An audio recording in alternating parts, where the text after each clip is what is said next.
There we go. Okay, something went weird on my side of things. It wasn't working properly. Welcome to the office hours. Welcome to the AstroPub. My name is Paul Berserker01, Batman Shelley, humble host and space bartender here at the AstroPub, your space bar at the end of the universe. Sit back, relax, enjoy the show. We got a good one for you. This is the office hours. This is a live stream where I talk about Star Citizen lore, news, and more. So come join us for this live. Had some technical issues to start with. Need to restart the spice machine? Yeah. So, yeah, apparently Mike was very pleased with the ISC. Okay.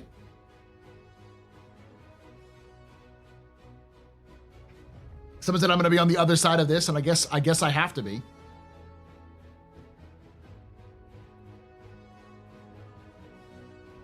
And listen, Mike not giving a shit about lore isn't surprising.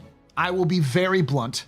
I contacted Mike a while ago to ask if he would be okay if I could get him to do some voices for some work in the Astrohistorian, and he told me that he didn't want to read lore. He wasn't interested in the lore, and he wasn't interested in helping me out, and kind of left it at that. Implied that don't ask him again because he doesn't care. So that doesn't surprise me that Mike doesn't care. I'll be perfectly blunt about it. It's okay. Not everyone has to care about lore.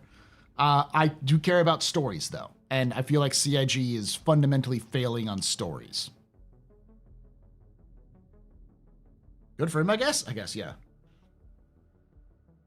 Mike also doesn't follow the narrative at the moment. Not many people do. The fact that CIG, the number one comment I hear more than often when I talk about the story, the narrative that CIG is trying to spin, people go, "There's a fucking narrative?" I thought this was just an event so we can earn skins.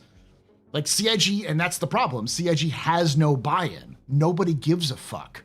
And if nobody cares, like, why? How are you going to invest people in this? Oh, well, we've got skins. Cool. That's not going to be enough for everybody. Mike wants player narratives more than CIG narratives. Both need to happen. You don't get one without the other. You can take away my space suit. You can even take away my space lasers. No pew-pews. But you can never, ever take away my space game.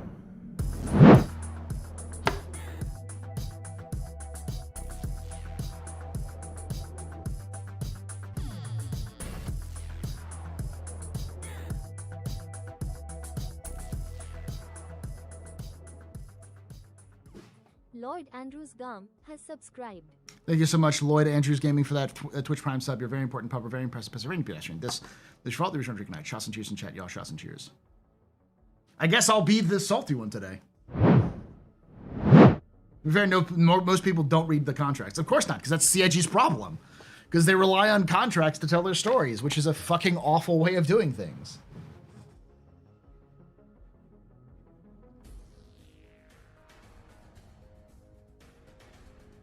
They're treating players as the opposition, a group that needs to be defeated. I've seen it before with other development teams and TTRPG GMs. Yeah, that's not the point. That's bad storytelling.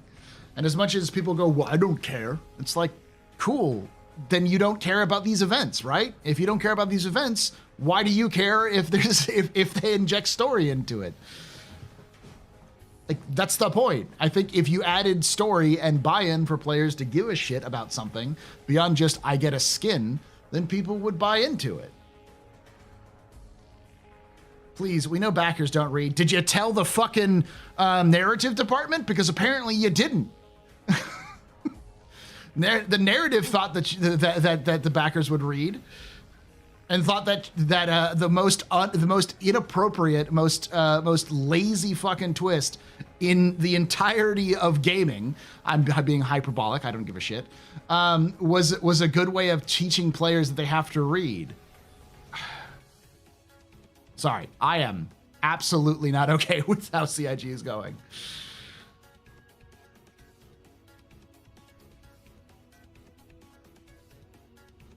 Is there a story about the building of the Drake Cutter? Not really. Yeah, not a lot. I mean, we kind of get the idea because it's the new generation of Drake. It shares more what to do with the vulture than anything, but.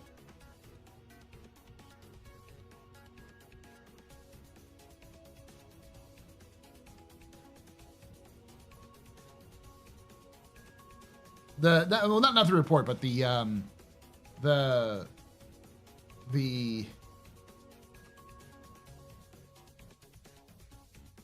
roadmap roundup. The roadmap roundup is great. Like everything they said in the roadmap roundup is the good stuff. The stuff they said at ISC is fucking infuriating. You can even take away my space lasers, but you can never, ever take away my space game. And I'm not somebody who actually chose the Frontier Fighter.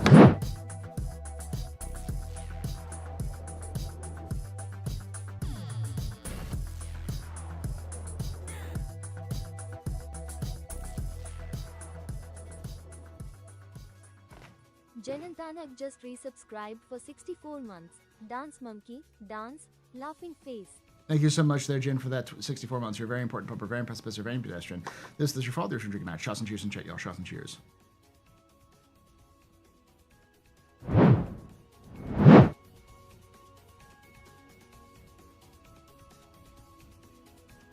I mean, I'm like,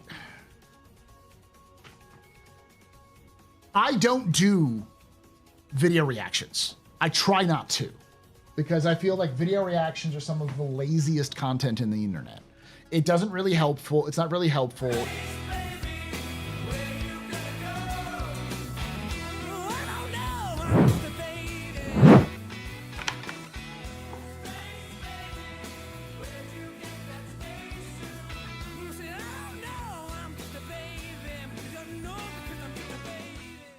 Zenes 8 just Hey, space Ox, baby. thank you. People don't read contracts. They skim for location names. Thank you so much. There's Dez for that 9 months of support. 9 months ago, you did the worst thing you could do, which is subscribe to a Twitch streamer. Now 9 months, our Twitch baby is born. What shall we name our space baby before I just discard it because I'm a terrible Twitch father? I mean, I knew Frontier were about, but I wanted the camo skins.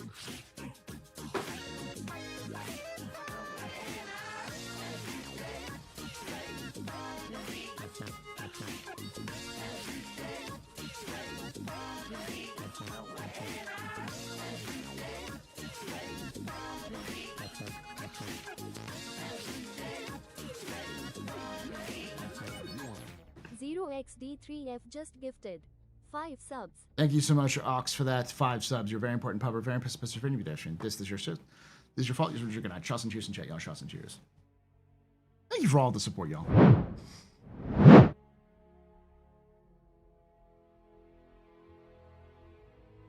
Like I said, I have no problem being the salty one out of this in this conversation if I have to be.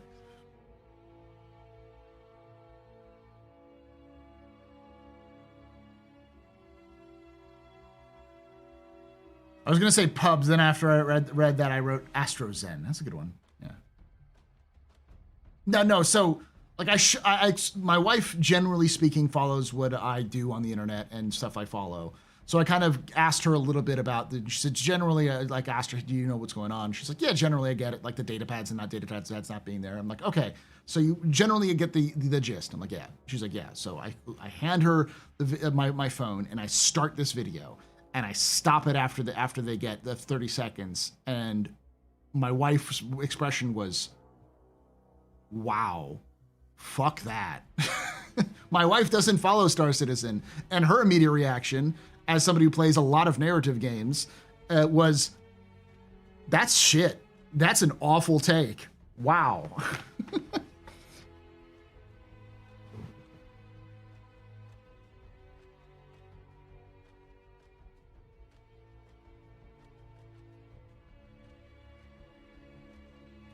Hey, Q-Pen.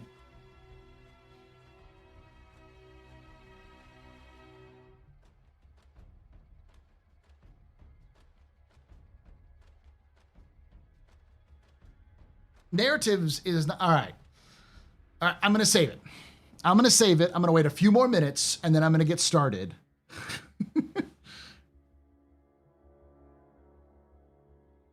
Because I have to. After the first 30 seconds of this video, I have to do a fucking react, and it's going to be brutal. And I'm going to be the only one who does the brutal one. Everyone else is like, Kuthkin.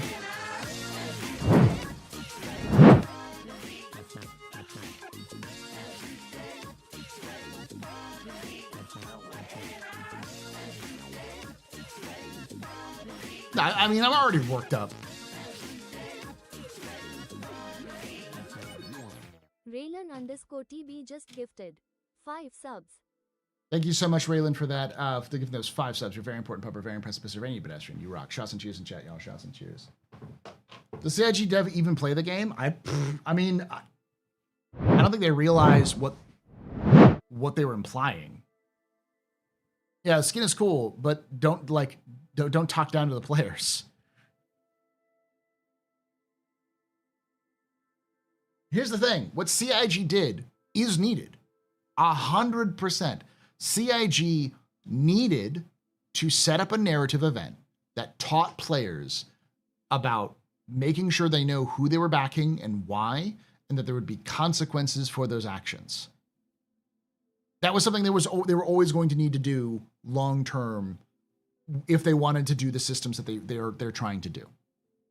The issue is, fundamentally, the issue is that they backed out, they chickened out, they didn't make this matter.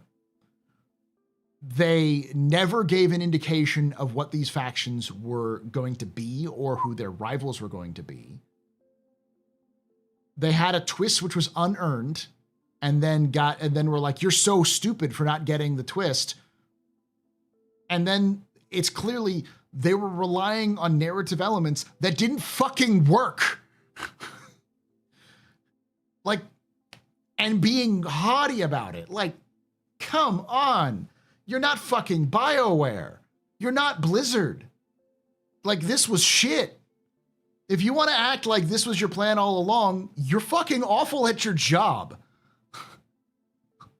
Like, this is from a perspective of somebody who's been the eternal GM for every TTRPG ever. What the fuck was this?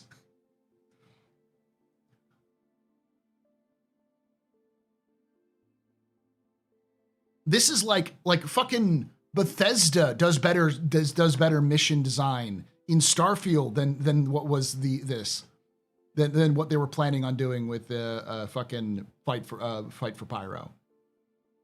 Bethesda's Starfield does better than this. That's how awful this is. I mean, I have to go nuclear because CIG decided to be arrogant about it. It's like, you're gonna be arrogant, then you're gonna get the full fucking barrel, the 2 barrels to the face.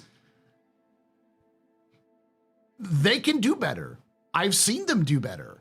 They fucking did Siege of Orison.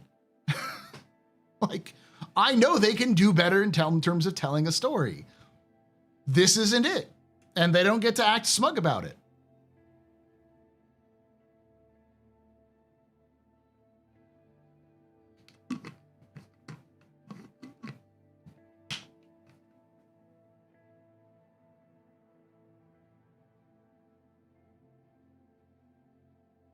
I mean, it's okay to do stories. It's okay to test out the waters and figure out how do you tell stories, because CIG is definitely going into new territory with how they're doing their narrative.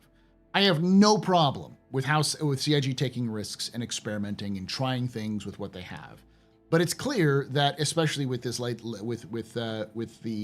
this whole thing, that they were going for a narrative that they did not have the technology or the resources to do. But they tried to tell it anyways. They were trying to rely heavily on a working game that didn't work, and then are surprised when their players didn't get their fucking twist, when it relied on technologies or relied on services which don't fucking work. And then did everything in their power to fuck up any of sort of onboarding that players would have in the nature. This is like, this should be taught in game design schools of what not to do. Like, this should be used as an example of a failed narrative hook. I am not even joking. Like, that's how bad this is, because of how much money they fucking have and they still fucked it up so badly. This should be in textbooks.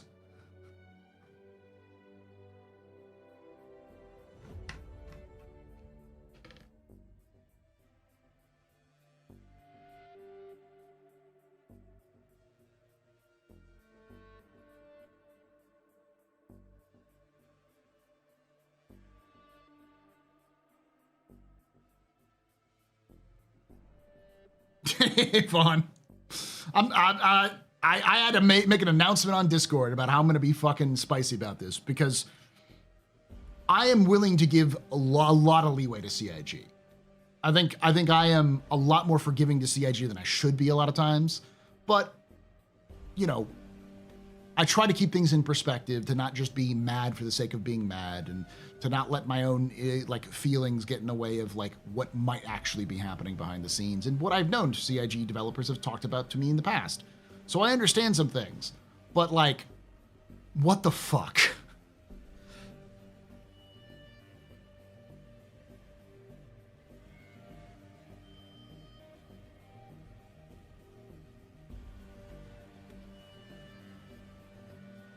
The problem is how they did the story is absolutely disconnected from the game.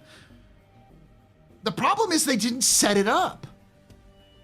And I'm gonna have to do a reaction, and I'm gonna have to like break it down, because the issue with any story, and I'm gonna have to teach this like I would teach a high schooler, because this is the kind of high schoolers have better ability of understanding story structure than CIG does. So when you set up a story, you need to set the stakes. You need to have buy-in. There needs to be some reason for you to care. And if you do not care about the actions or the characters or the things that are going on in the universe, then you failed. You need to go back and you have to figure out, how do I make players or readers or viewers buy in? In the worst case scenario with like movies and books and television, people will buy into the wrong character because you've invested too much money or time or effort into doing that. A good example of this is, what's the difference between a good slasher movie and a bad slasher movie? In a good slasher movie, you care about the people who are going to live. You care about the teens who are being slashed in some way. You have a favorite. You want someone to survive. You maybe have some people who you don't want to survive, and seeing them die gives you catharsis. But there is somebody you want to see survive. You do not want them to go through this hell, and they're going through that hell, and you are on the edge of your seat to make sure the slasher doesn't get your favorite. And that favorite should be the same throughout most of the narrative, because you've invested enough time to make that character likable and agreeable. Maybe multiple characters. A bad slasher movie, you're rooting for the people to die. You want to see good gore and blood effects, and you're like, yeah, kill them, you know.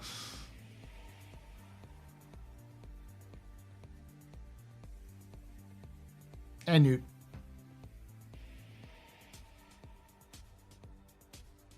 So you need to give a buy-in. I need to know, in this situation, who the fuck are the Frontier Fighters? Why should I fight for them? Who the fuck are the CFP? Why should I fight for them? Who are the Headhunters? Why should I fight for them? There needs to be some level of connection, and it doesn't take a lot of work to do that.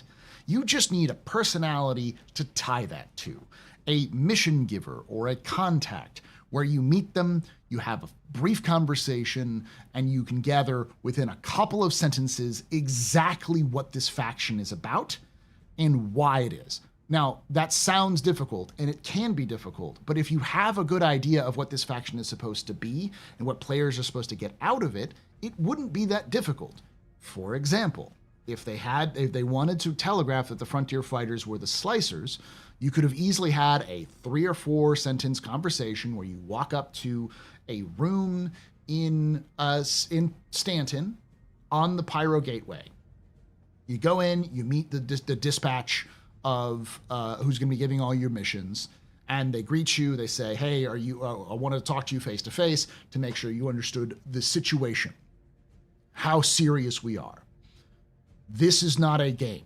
We are here to cleanse this system of all the unwanted. Everything, this system is too beyond safe. We cannot save anyone in the system. The system is corrupted to its core, and the only way to save it is to remove everyone. Wipe it clean and start over. And maybe you have a dialogue option where you can say, everyone? And they go, yes, everyone. Maybe another dialogue option that says, that's kind of violent. Are you sure you're up for the task? And they could go, it's not the first time we've had to make a hard decision and killed a lot of people who probably didn't deserve it, but was better for the greater good. Are you still in? Yes, move on. Congratulations, welcome to the Frontier Fighters. Here's your first mission. That would probably take about a month of work. All right? But that already is more fucking character than CRG gave them. Fucking and you just put a fucking helmet on them. You put a fucking helmet on them and you have a voice actor and then you suit up one of your goddamn actors or one of your goddamn developers and have them transfer, you know, do the motion capture. You have a fucking studio for this. No, it's not dropped yet.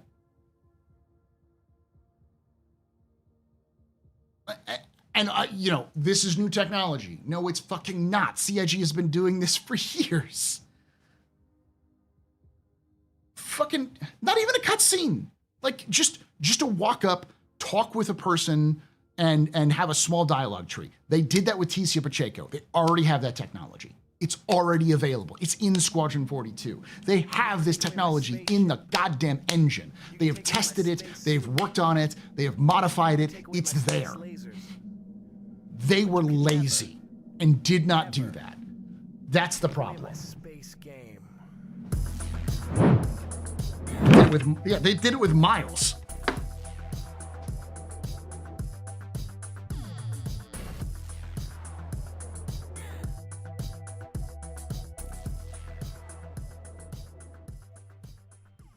Mason Cold Iron just resubscribed for 45 months. Thank you so much there, Mason, for that 45 months of support. You're very important, public, very pacifist, very pedestrian. This is your fault. Remember when they did the cinematic with Xenothread that communicated their intent? Too bad that is impossible for them to do now. A fucking minute and a half cinematic with a dude in a helmet talking about their intent that they broadcasted all over the Stanton system. Like, CIG's fucking backsliding. It's backsliding because CIG has done this in the past. Fucking Elliot created the fucking Siege of Orison, which has mostly just pictures and voiceover. That's it. And it communicates better the entire intent and the like stakes at what's involved than anything in fucking Fight for Pyro. Than anything. And if the answer, if CIG's honest to God answer to this is, we didn't have the resources, then why the fuck did you do this? Like, why? What's the purpose?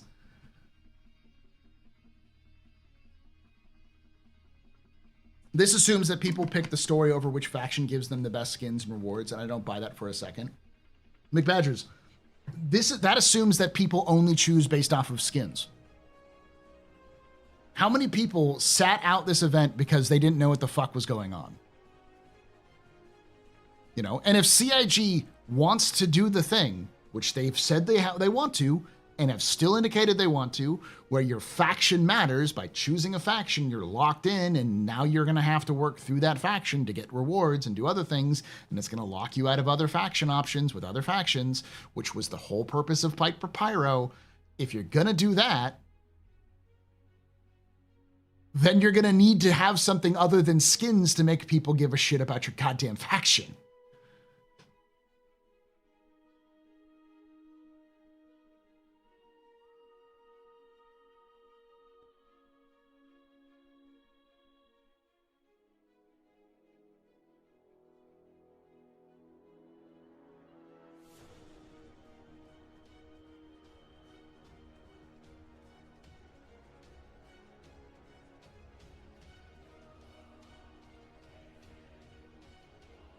There is more reasons why people choose things than just skins. Skins are important, rewards are important, no doubt about it, and people will still choose that. But people choose Horde or Alliance in WoW because of their allegiances to those factions, not just because they have the cool stuff that looks good.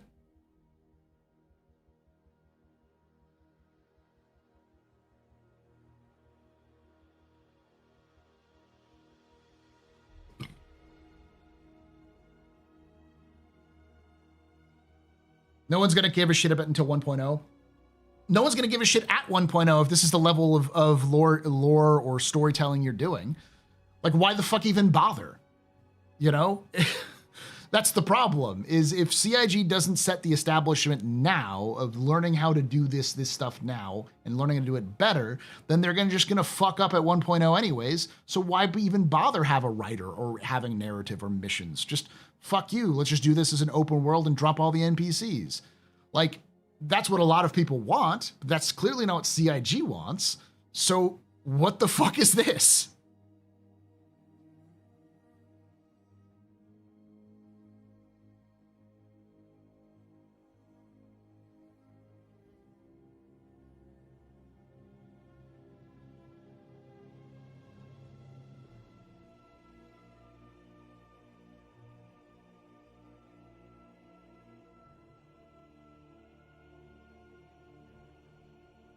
I did mine off of skins. Everyone I knew chose based off of skins, regardless of the character's morals, because rep will always get reset.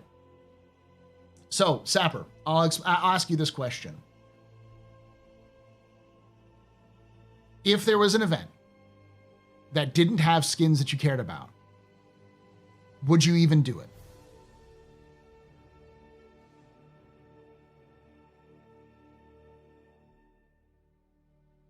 And let me be very clear here. I'm not saying CIG needs to have a story. I'm not saying there needs to be lore and things. I know I'm the lore guy because I like lore and stuff like that. But I'm also not stupid. I understand the lore is there to support the game, not the vice versa. But CIG is telling two things at once, which they shouldn't be doing. They're saying, just choose the skins, who gives a shit about the story? And then at the same time being like, we're going to make the story a big twist and make that a big important part. Like, none of these things match. Fucking pick a lane. You'd definitely do it, even if there wasn't a skin you cared about.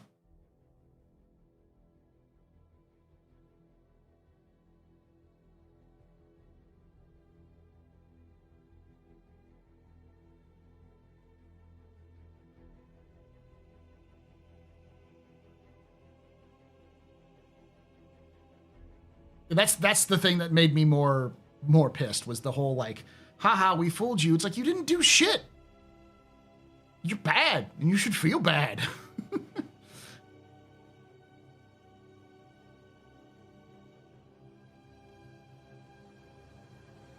Something to do in the sandbox is enjoyable. Okay, so you're here just to be like, I'm not here for anything but game. I'm here to game and nothing else. That's fine.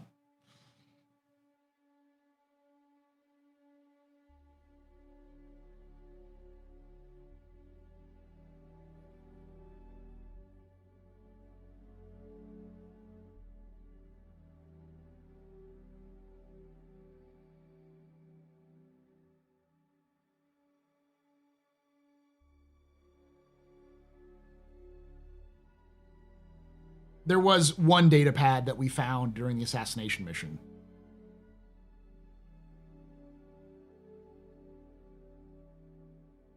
And that's another problem. I'll go over that here in a moment. I'm going to use the restroom and kind of stuff.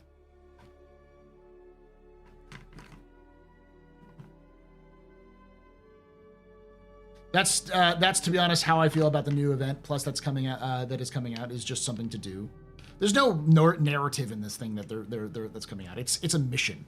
It's them doing cool jump town in Pyro, which is fine. Which I have a little concern about, like, why wait, what do you mean this is just for once? Why don't you just keep this and do this again in the future? But you know.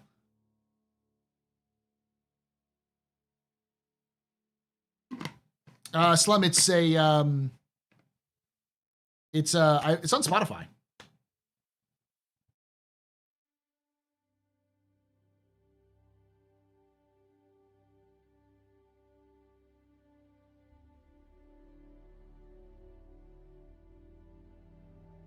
If we were in 1.0 base building trade, having more important things to do, I wouldn't do it. But since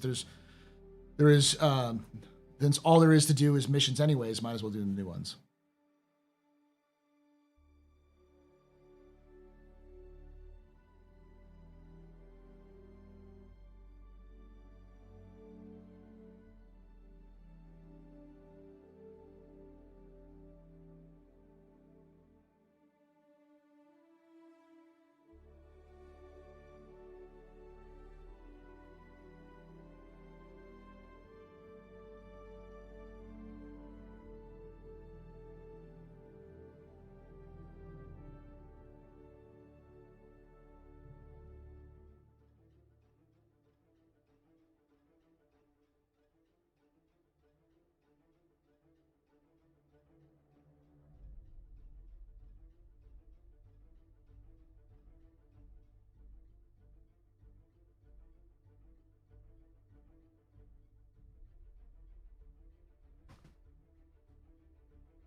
to allow relaying of the plot beats via said datapad. And even with the datapad, CIG didn't train the database to look for datapads or read for more progression, directions, or key code hint. Yeah. No.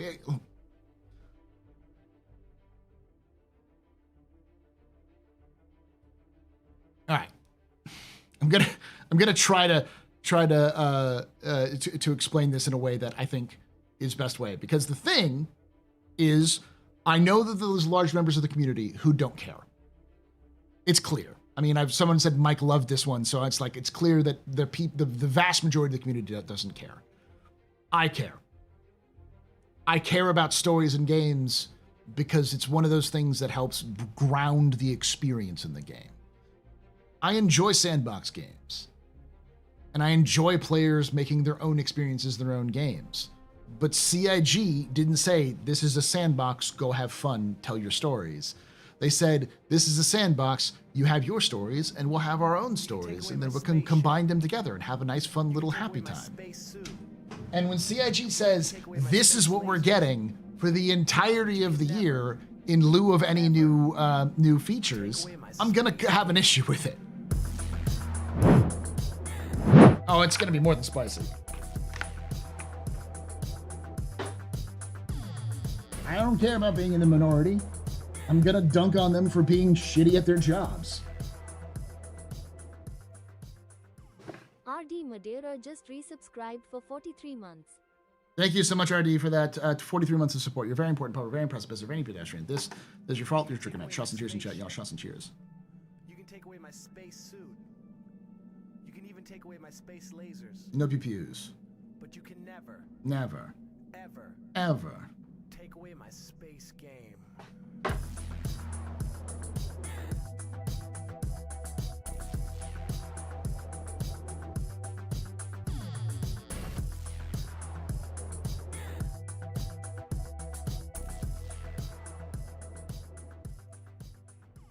Animal__alpha has subscribed.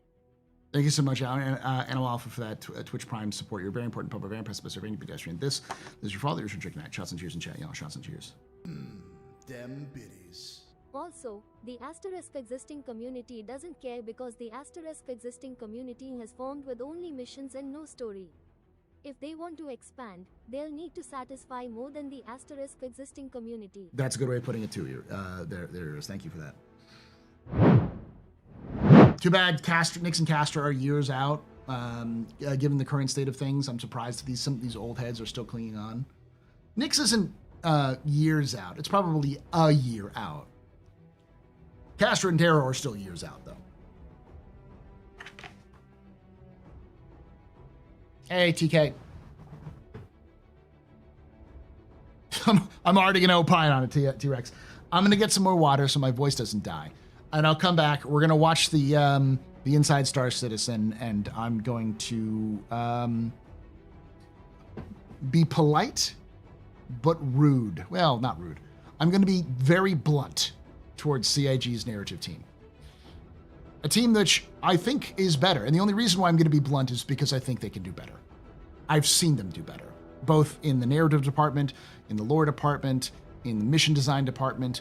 I know they can do better. And they should not be this arrogant about it. As being very, very clearly, as somebody who knew who the Frontier Fighters were, didn't care that they were psychopathic maniacs, and still chose the Headhunters because I like the Headhunters more, because I'm going to be doing business in Pyro, and the Frontier Fighters felt like a fly-by-night organization, which they turns out were. Surprised that. Ugh.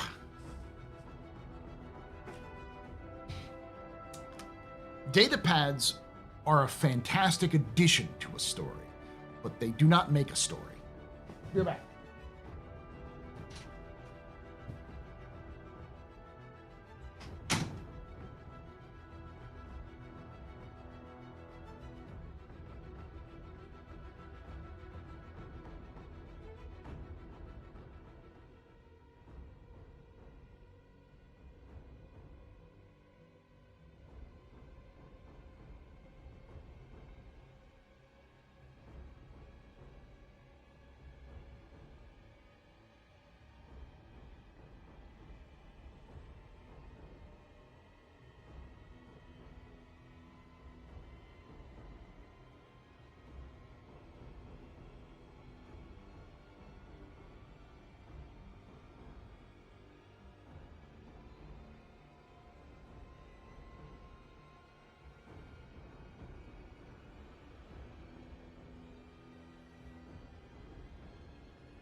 All right.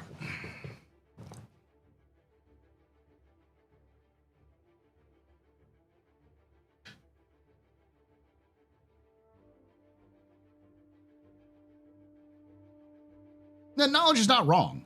Players will read if you give them a reason to. I'll give you a great example. I just dumped on Bethesda earlier because Bethesda's Starfield is a disappointment in comparison. But the Elder Scrolls series. The Elder Scrolls series has legitimately like thousands of pages of written lore in books in their games over the course of 5 games, plus spin-offs and other things. Thousands of pages about stuff that doesn't even fucking matter in the game, that just builds the universe around it. Players will read that. Players have made entire like websites and videos dedicated to that sort of content. Like whole novels. Players have read them. Players have categorized them. They've ranked them. Like, players will read if you give them a reason to read. But you have to tell them, by the way, here's more interesting things if you read it. But they don't because you have to teach them. Because players do not inherently know to do anything in your game unless you teach them this is how you do it. This is game design 101. Like, basic shit. Like stuff I know from reading books on the subject. You have to invest your players into the game that they're playing. Teach them how the game functions, what exists in the game, and what are the rules of the universe they're in. Once you've taught them the universe, you've taught them everything you need to know, then you can pull twists by subverting their expectations through meaningful changes. But if you don't even do the effort to build up the basic of basic twists, nobody will care. And all you're going to do is alienate people who do care.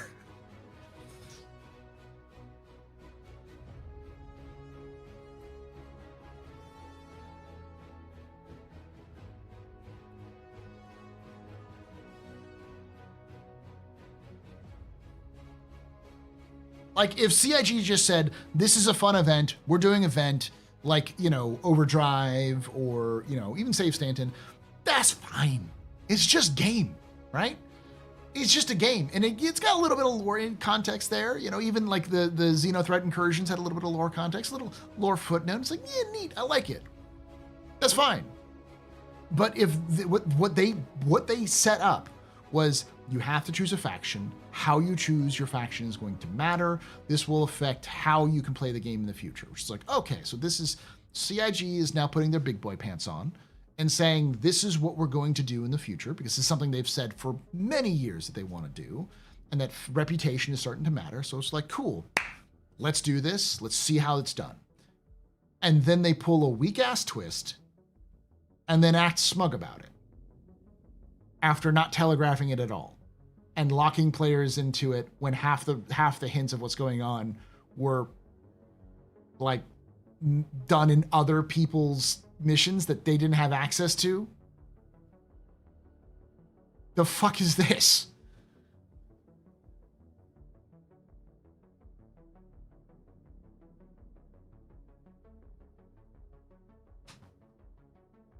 So I will argue that FOMO events are not a bad thing.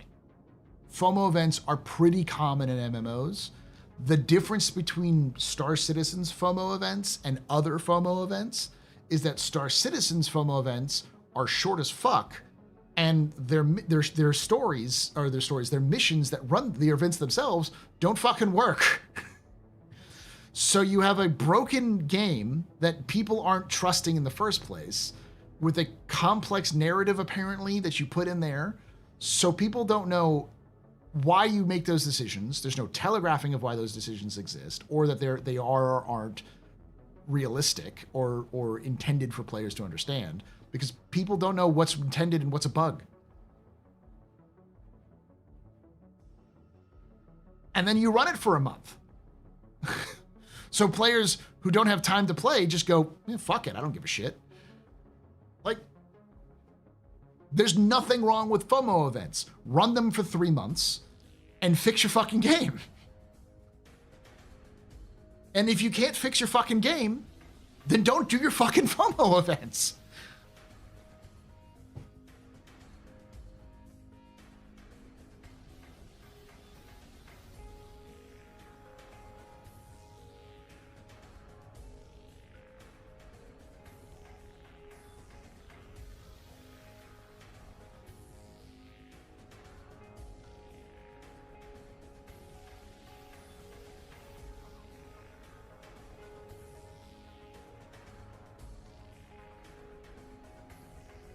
Like, I am the person who likes the lore of Star Citizen.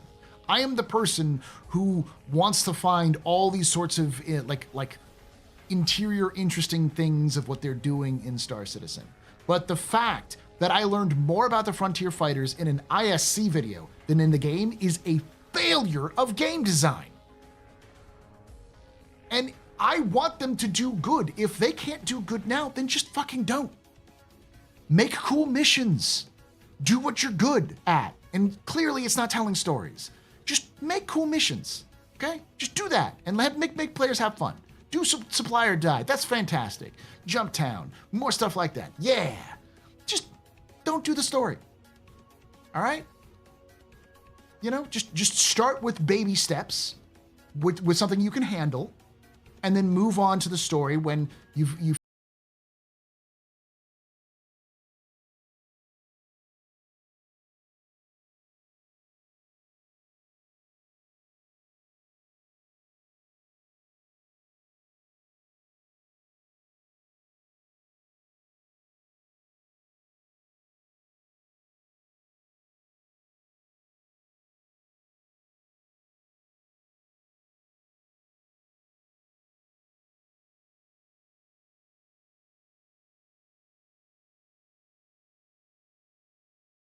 Oh, thank you for that raid from Cobra. And then hold on.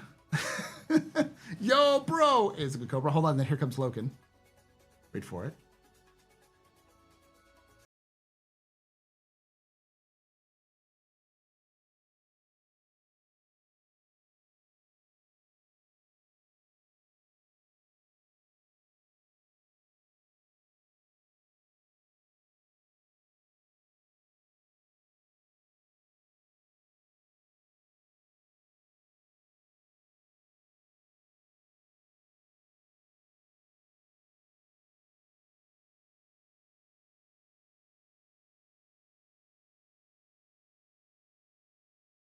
And Loken Play Stream, my name is Paul, Berserker01, Batman Shell, your humble host and space bartender here at the AstroPub, your space bar at the end of the universe. Sit back, relax, enjoy the show. We got a good one for you. How y'all doing?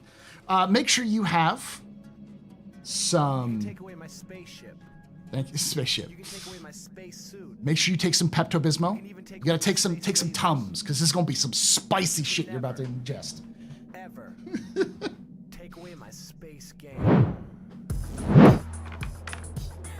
Oh, we're gonna talk about that, Bundo, because I actually think there's some good news in all of this shit.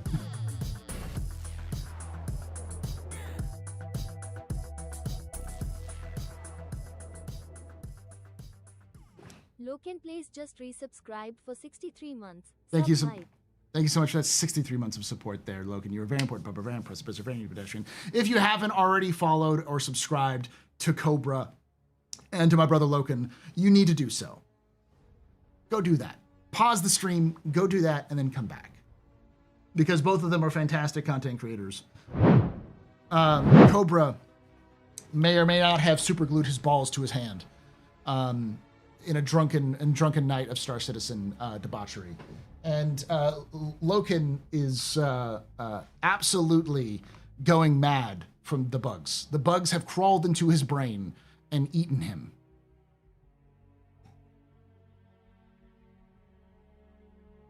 Listen, both of those things are true. You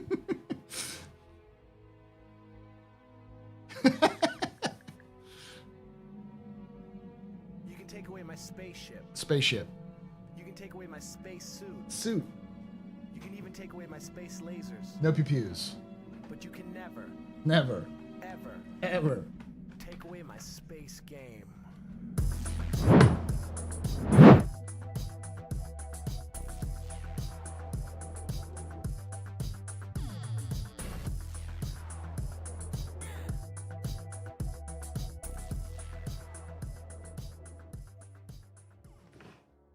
Thank you so much for that.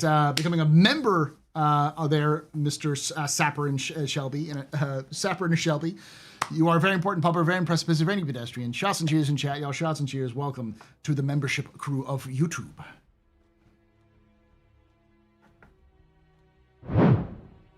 Speaking of bugs, what about a kill all the bugs like a Starship Troopers mini event? Jim, let me tell you about this crazy creature called the whip crab. It is not a crab, it's more like a bug. It disguises itself as a rock, and it's from the Pyro system. It's a creature that is about the same, it's about 20 feet tall, and it is a hive mind where the queen mentally controls its children, who number in the thousands. And they're all between like 10 and 20 feet tall. I'm just waiting for CIG to fucking add them into the game, you know? That thing is evil. Yeah, that sounds awesome in lore. Now, do we get it in game? CIG has done concept art for it. Like, CIG has talked about putting it in the game, just like the sandworm. So we'll see. Pyro 2, they're in bloom. They're a bloom animal, I believe. Or Pyro 3, yeah. Might be Monarchs. They might be in Monarchs.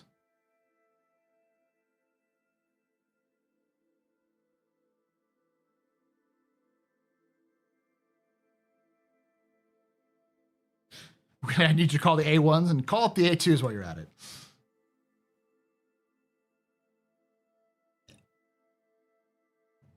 I've joked that the reason why they haven't done that or haven't talked about doing that yet is because they have to drop in the Titan suits, the combat Titan suits first.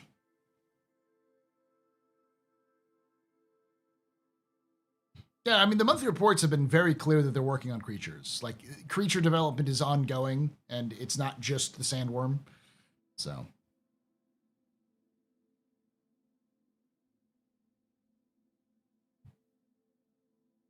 All right, so, like I said, make sure you have your spicy, make sure you take some Tums, take an antacid, maybe take some Pepto-Bismol, because we're gonna get some spicy in here.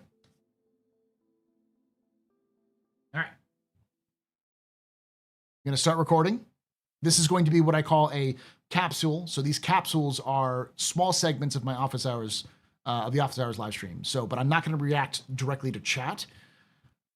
I'm going to watch the ISC and I'm going to let them talk, minimal interruptions, and then I'm going to go afterwards discuss a little bit because I want to make sure they have the context. You'll have the context for me ranting to say what CIG's fucked up on, what CIG literally hasn't learned lessons on, and why they probably have and what they should probably stick to.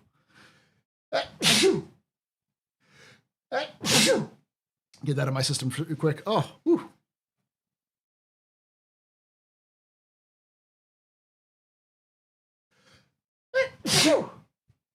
Oh, all right.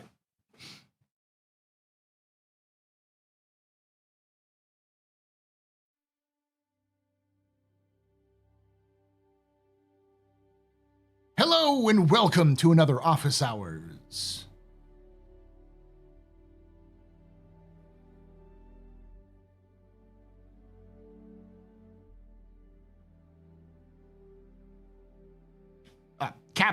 Capsule, sorry, blanked out there. About as interested as the CIG narrative team is. Capsule, this is a small section of my Office Hours live stream that I do on Thursdays at 8 p.m. Eastern, 5 p.m. Pacific, here on twitch.tv/TheAstroPub and youtube.com/TheAstroPub Live. I'd love to come join us and join chat here as we look at Star Citizen lore, news, and more. Now, Recently, I did a react content to Inside Star Citizen, because for those of you who don't know, my other channel, The Astro Historian, covers a lot of Star Citizen lore topics. So, and they were talking a little bit about the what I've called the first Pyro-Stanton War, what CIG calls the Save Stanton and Fight for Pyro.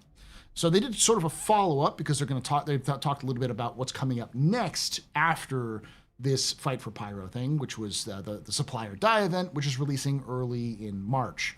And they discussed a little bit about their own quite happy results of the event. So I figured we'd watch this. I'm gonna let them say this piece, explain, gonna be frank, where they messed up, how they can improve, and how it's not quite doom and gloom yet because of other things that CIG has said. But that's going to also be something I'm going to do in a different video where I talk about the monthly report, the roadmap roundup. So without any further ado, let's watch the ISC from February 27th, 2025, Inside Star Citizen Strategic Reserves.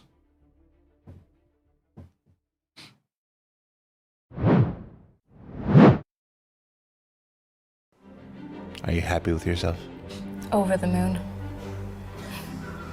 Ecstatic with myself. Their armor was the same with a color difference. There was a mission where we told you to go kill slicer supplies that was the exact same when we told you to go kill frontier fighter supplies. The data pads I placed around Stanton as well, telling you, giving you hints that maybe something was going on. I think this is a great kind of PSA to read your contracts from now on. Maybe I hid them a little too well.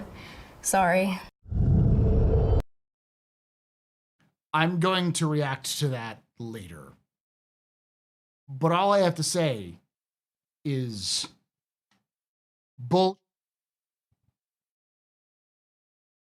sorry, I did it the wrong way.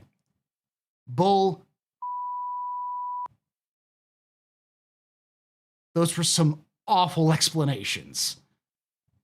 And you should feel bad about them.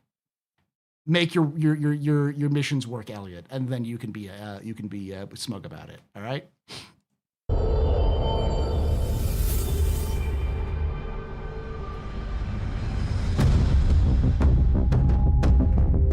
By now, you will have realized that the frontier fighters weren't exactly who they said they were. Or, in other cases, they were exactly who they said they were. Frontier fighters were specifically designed to show players that we can mess with their morals via this narrative storytelling. Frontier fighters were the ones who staged the attack on Stanton, posing as slicers to cause an uproar about Pyro, to stage a war on Pyro, to get rid of the criminal gangs that are there.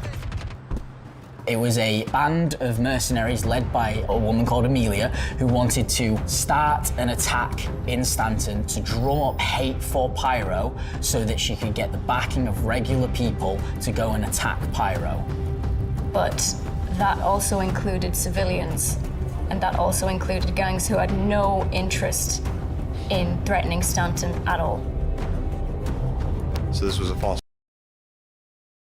This would be good to know if it was in the game.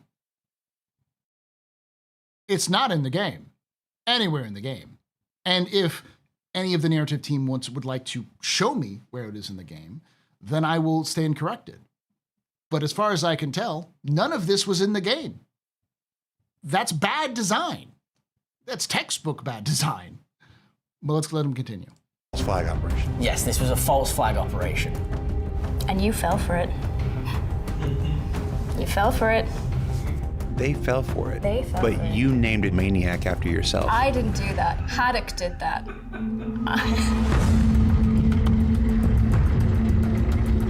So our next chapter in March is called Supply or Die. This is split into 3 parts of the event. This is where the CFP and the Headhunters are coming off half the heels of the invasion of the Frontier Fighters, and they're trying to resupply and rebuild to continue the efforts of attacking the Frontier Fighters. This event is essentially a one-shot. You have to play it in March, and when the next patch drops after that, you won't be able to play it again or earn rewards. With this narrative arc that we're doing for the rest of this year, we're really trying to build these moments in our history where you as the player will come in and experience it, and then if you was here for it, great. But if you wasn't, you've missed out. not a bad decision. It gets players to come in. And this doesn't seem to be nearly as narrative heavy as the other one is. And that's where CIG really does have some strong suits, you know. Jumptown, great event. People like it.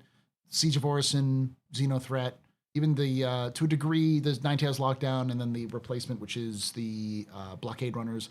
All good ideas, not really narratively driven, sort of event-driven, actions-driven. That's a good thing. Lean into that, CIG. It's what you're good at. Clearly, it's not telling stories. For this event, there are 6 new locations that we built, 1 on each of the major planets in Pyro. These locations are discoverable by quantum marker, and at these locations you will find these outlaw depots. The difference between an outpost and a depot is that an outpost is generally a lot larger in size. There's various things to do at an outpost. It's like a little community that kind of is in one way or another self-sufficient. A depot is really just an offshoot storage location. So in that sense, it doesn't have all the amenities for a local population or for the player as well. It's more of like an offshoot location in that sense. The depots see the return of the scavengers, the circus, essentially, that was introduced with the ghost arenas.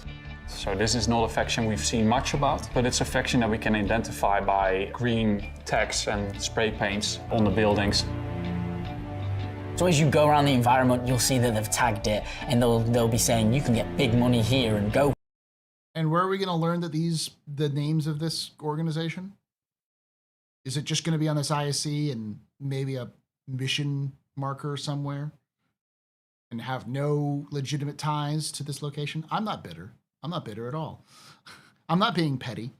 Go here and go here, this is where you buy it. Look out here, take cover here. The location is one that they've taken over and they've added their unique twist to. The outlaw depots, I think, are really cool from a player perspective through the way that it's a location that is really built for the interaction. It provides a lot of cover. It's located in a more convenient, accessible way. It has very clear, distinct sections, so that helps hopefully as well for the players to kind of call out where the different people are coming from or where they are located. So it's a high-risk, high-reward location that is really built for PvP. There is an initial population at the location, so if you're the first there to show up, you might be a little bit careful. If you're gonna land in the middle, it might be a little bit hot, but that's the right challenge that we're trying to provide for you guys. Back it up a little. Might be a little bit hot, but that's the right challenge that we're trying to provide for you guys. All right. Citizen Prosperity. Okay.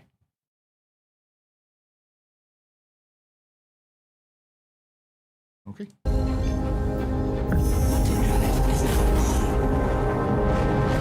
One of the first missions requires you to get a commodity called Death Tree, and there's a mission for CFP and Headhunters. This commodity requires you to go to these depots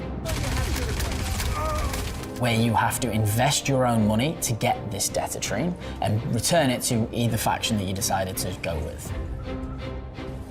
Death Tree is a rare plant that they can refine, so the CFP can use it for medical purposes, and the Headhunters can use it for more fun purposes.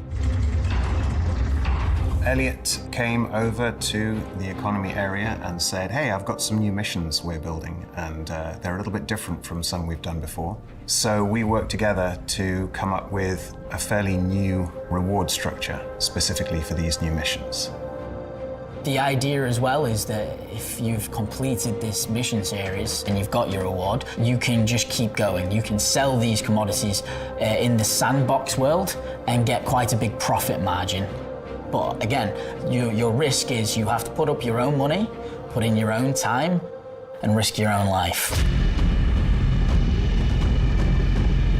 For the mining mission, I haven't fully played Supply or Die. I know it's been in the PTU for a bit. The big question about that one is going to be, is the profit going to be high enough to encourage players to do it? Or is this going to be just a situation where you're barely making enough money? I know CIG wants to kind of mitigate this, but it has to have some reason for you to do it beyond just the cool thing at the end. There has to be some rewards for completing it. But, you know. Again, both factions will require you to get 2 commodities. So they require you to get ice, which can be found on the extremities of the Pyro solar system, so as far out from the sun as you can where it gets colder. Or tin, which is found closer to the sun, that can be stolen, bought, or mined and refined yourself. However you wish to get these, they don't care, they just want the commodity. And then you'll have a destination where you're asked to drop them off. And last is the salvage mission. The salvage mission is asking for RMC, so that's hull scraping, or construction materials, so that's the actual structural salvage part where you have to fracture the ship. And again, both factions are asking for it and they both have their own drop-off points. How you get the salvage is, again, up to you. You can kill ships and harvest their corpse. You could accept the salvage missions and use those ships, or you could just fly about and attempt to find the salvage panels. The event is both PvP and PvE. It takes place in Pyro, so you've always got to have your wits about you. The Detatrine one that takes place at the outposts will have more of a PvP element because it's going to have more reward for people who are PvPing. The mining and salvage one are introduced for more industrial players, more PvE. There's not much you really need to do here PvP-wise, but again, you're in Pyro, keep your wits about you because you never know who's going to turn up. The thing that's unusual about these missions is that they're designed to encourage group play. There's nothing. Hold up. Hold up. Group play? I'll hear him out. I'll hear him out. But seemed like that wasn't the issue until it was a bug, and then they fixed it, and then the design lead said, "I wanted that. Don't fix it." Now it's suddenly a priority again, huh? Okay. Stopping you doing it solo, you can absolutely do it solo, although obviously in Pyro you have to take appropriate precautions if you're playing solo. But each of these missions, if you can get together a group of friends to help out, you will probably find that it will be more successful. Did you unfix that terrible fix that you did last patch? The initial design of EVR has been fairly successful, but it definitely has areas it needs to be improved with, and one of those areas is enabling group play instead of suppressing group play. And the design intention is to move away from reward splitting. So with that in mind, we're taking steps towards that, and these missions and the way that the rewards are structured for these missions is a good indication of that design intention.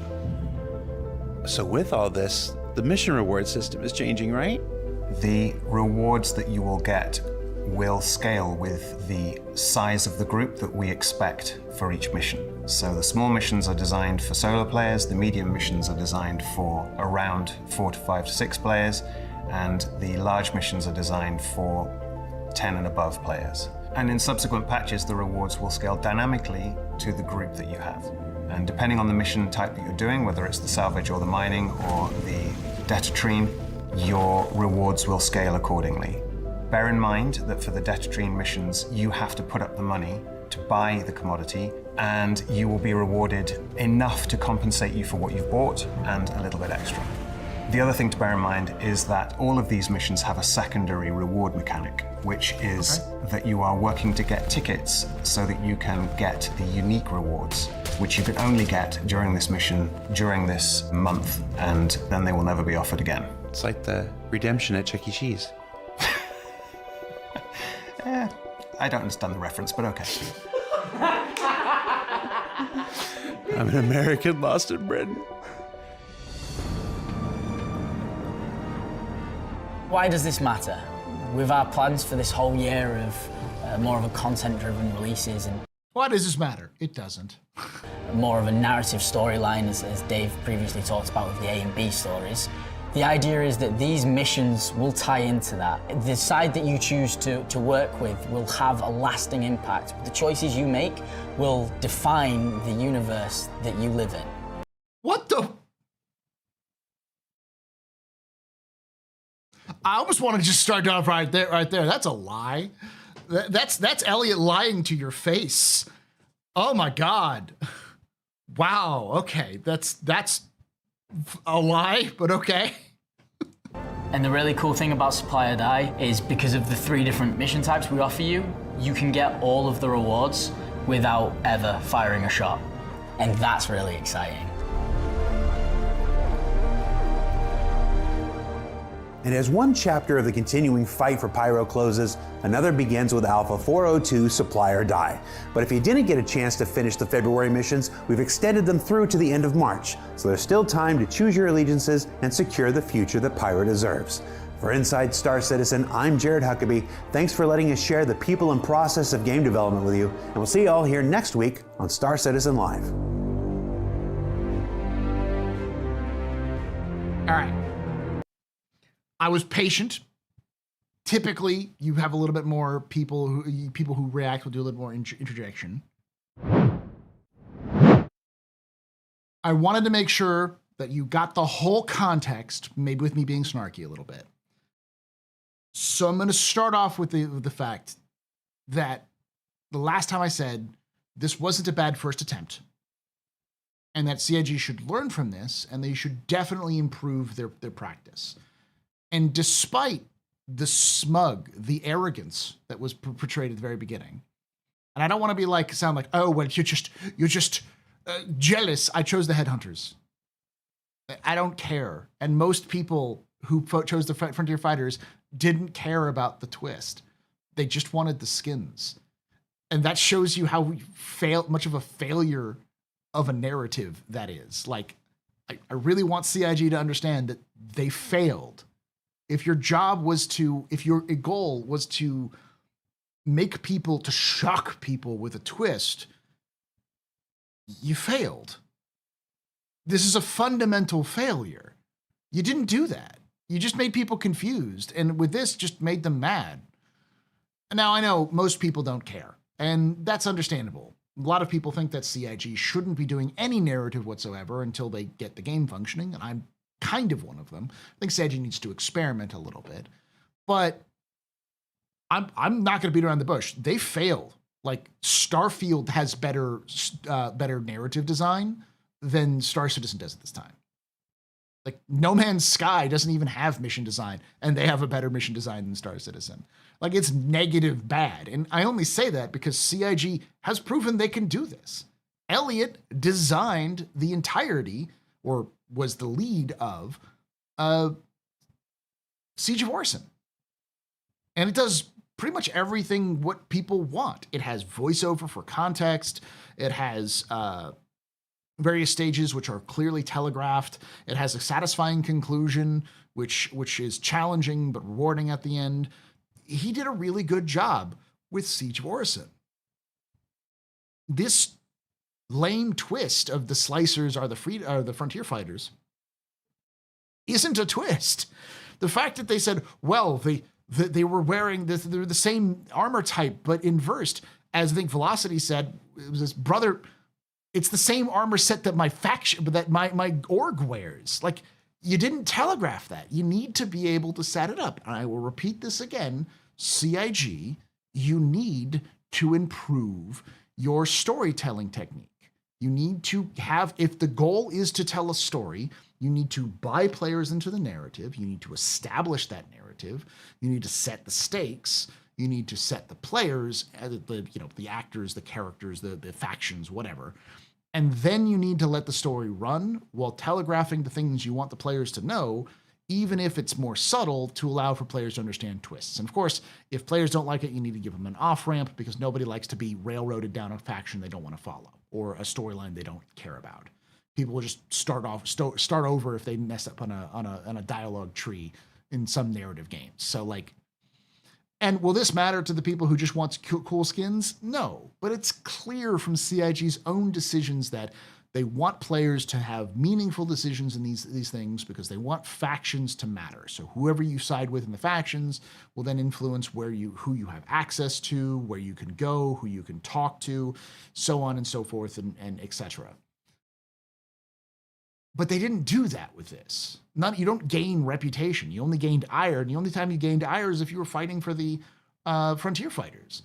It was just basically like, oh, well, the Frontier Fighters hate you or hate everyone now. And you chose the bad side for some reason. Like, it was the lamest twist. Now, Supply or Die, not a bad choice. This has almost no narrative context. It's just Faction A versus Faction B. Red versus blue. That's it. It's sort of just whatever. No one cares. Just pick whatever, flavor of faction you want to and go with it. Like, sweet. Awesome. Like, lean into that. If you want to have good experiences with gameplay and give people something to do, then just do that. Don't bother with any storytelling until you actually have stories worth telling, or something, or like a game that is able to handle the stories you want to tell. With that all being said, there is some benefits. I'm going to talk about this more later, but in a different video. But CIG did, in their roadmap roundup, explicitly point out that they're doing mission givers. So mission givers are returning. And that there are some explicit new mission types and mission locations. And a redacted mission type with like redacted armor, a bunch of other things like that. So at least it seems like CIG is moving in that right direction if they want to tell stories, which is good. I am still going to hold CIG to the same standard I've always held them to. And I hope they improve and learn from this situation. I hope my guess is that this video that we just watched was written and recorded well before the reaction to players basically being like, this entire thing was pointless. I only did this for skins. And a lot of people just gave up on the events because most of the events didn't work. Like, if your missions fail to complete, it doesn't matter. Data pads are not a good way of telling stories. They're good supplements to stories, but they don't tell a story. You need to have something that's very overt, other than mission dialogue. For Christ's sake, you need to have a mission giver that gives you the context for the mission, a context for what's going on, and some flavor of voiceover to tell players what's going on.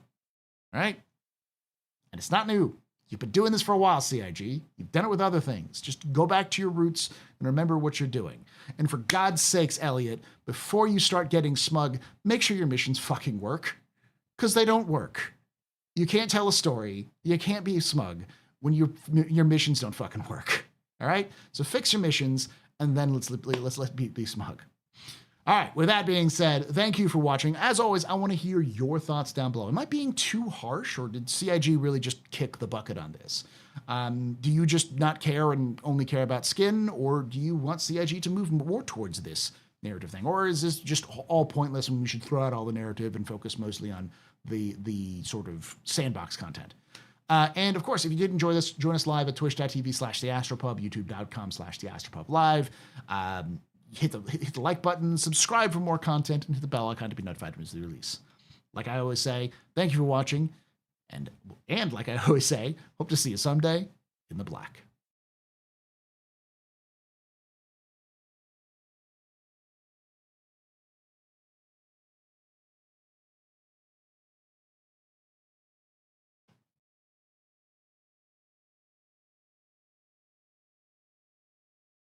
All right.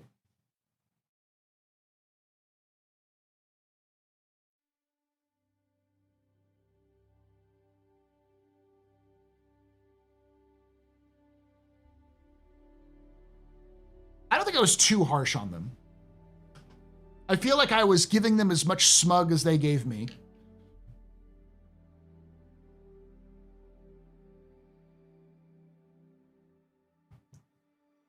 Well, I was waiting to drop because the problem is, I didn't say this now because I want CIG. I want to give CIG a chance. I was thinking about saying this, but CIG is throwing doubt that they can tell a good story. So if you're doubting that you can tell a good story, why would I trust you could tell us a good story with Squadron 42? Take away my space your big project you're focusing on. Also, who the hell's Amelia? That's my question. Who the fuck is Amelia? I don't know. I haven't heard shit about her. I read everything they fucking release.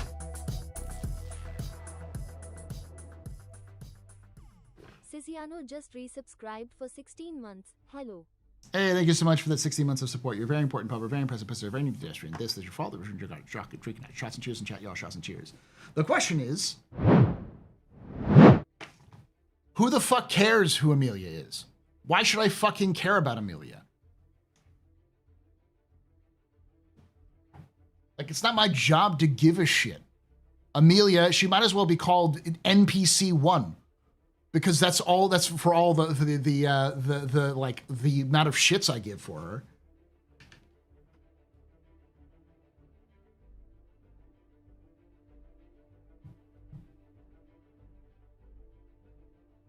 Amelia Burke, mission designer. Is that who that was? The blonde lady? I didn't catch her name.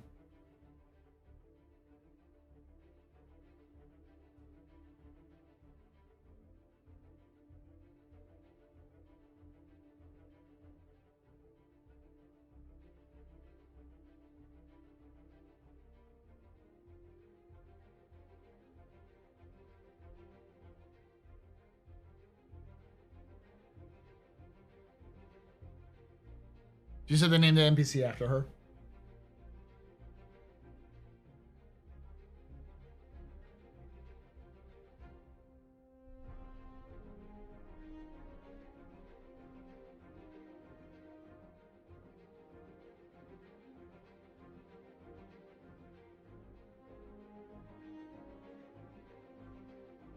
Is that her handle, Maniac?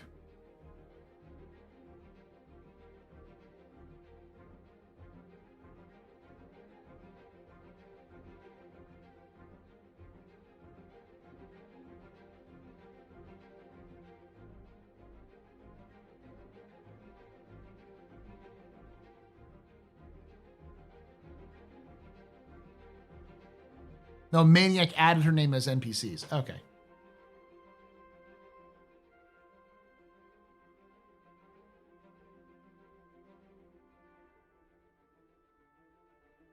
Something I will say for the benefit of doubt for CIG making MMO narratives. So Jakero, and I know a lot of people are jumping to defend. You don't understand the context of what I just said. I'm not saying, well, clearly, the people who made Squad 42 and the people who are making Star Citizen are very different people. And the narrative story of a single-player game is very different from an MMO. That's not what I'm saying. I'm saying perception is reality. If you said, hey, come play this MMO, and they've got this new game coming out, the single-player game coming out with this like epic story and quests, and you play this game, and it's the Titanic or the Jurassic Park meme. Hold on, if it's this, you know.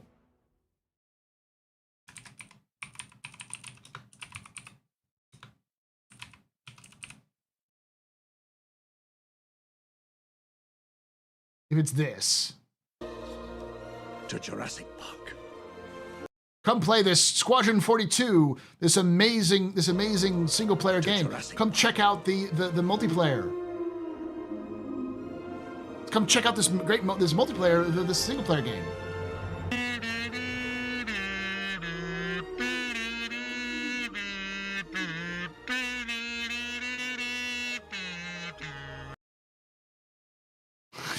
Am I wrong? It doesn't inspire confidence. Rip VOD. I'm just going to delete that.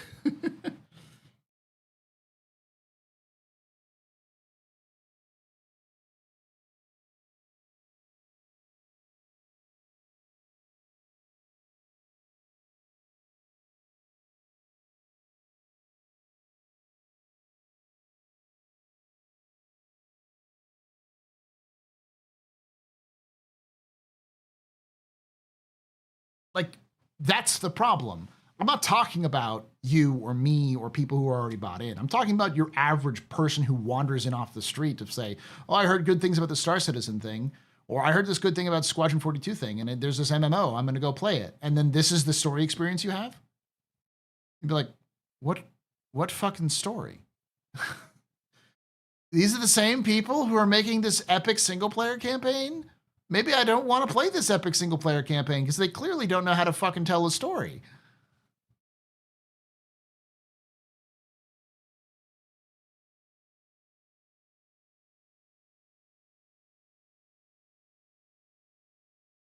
I felt more immersed in that kazoo.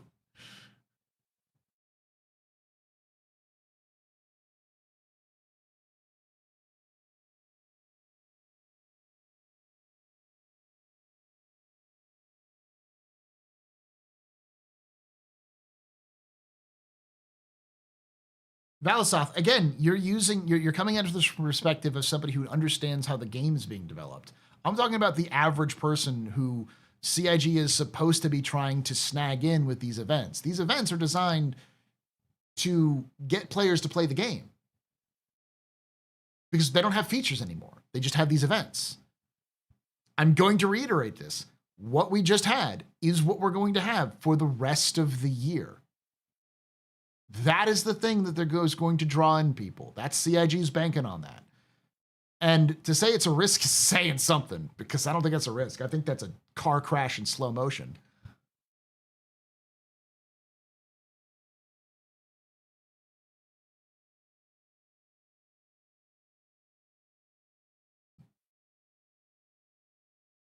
Yeah, that's the build up to Squadron 42 supposed to launch next year.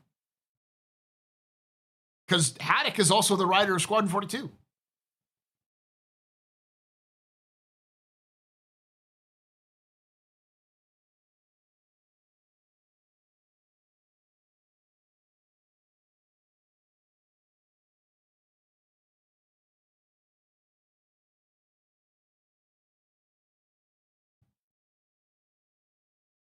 They totally made up a story between each other in an office, didn't share it with anyone, then got smug.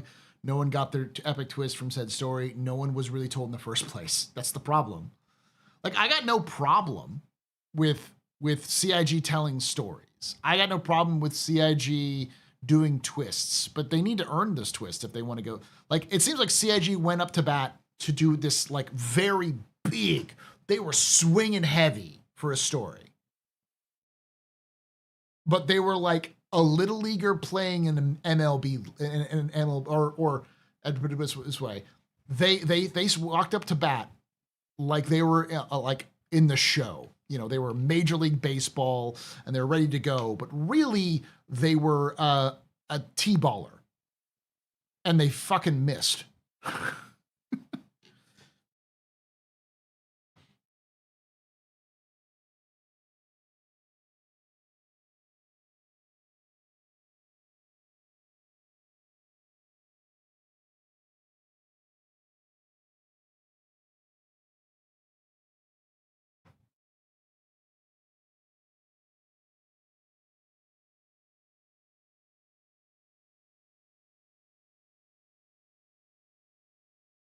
They think they're Hollywood, they're a high school drama club. Exactly.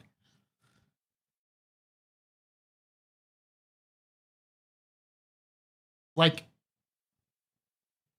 the problem is not that CIG is trying to tell stories. It's that they're trying to tell stories without actually earning any of the storytelling aspects. If it was just Jumptown, or even like Siege of Orison, that kind of stuff. I mean, it's not Siege. Siege of Orison's got better storytelling. If it was just, Xeno Threat, Nine Tails Lockdown, Jumptown. Stick to that, CIG. You're good at that. That's going to get more people interested anyways. Like, the Supply or Die, it's great because it has absolutely no narrative hook whatsoever in it. Despite what CIG will tell you, because it's like, well, it's the head, you could work for the headhunters or the CFP, which is like, it doesn't matter because I'm not going to get any rep from this and it won't actually help me at all. And it's not going to lock me out of any missions. So who gives a fuck? I can earn the same rewards in either group. So why should I care? Why should I have investment in any of this story, this checking?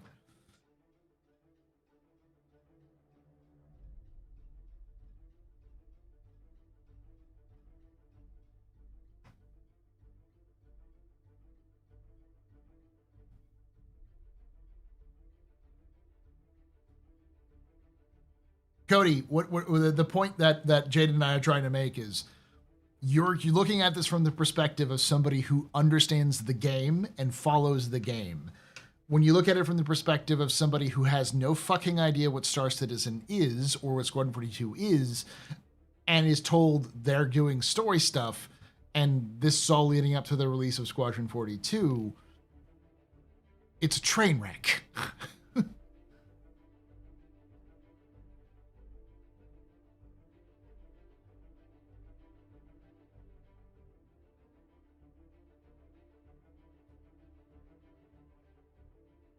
I've known about Star Citizen for years, but I've never played it. Should I? I was gonna get it, and then all of a sudden another certain space MMO was announced.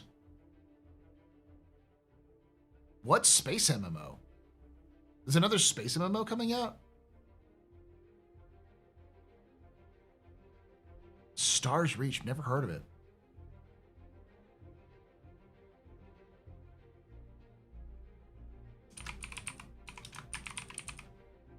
Oh, it's a Kickstarter.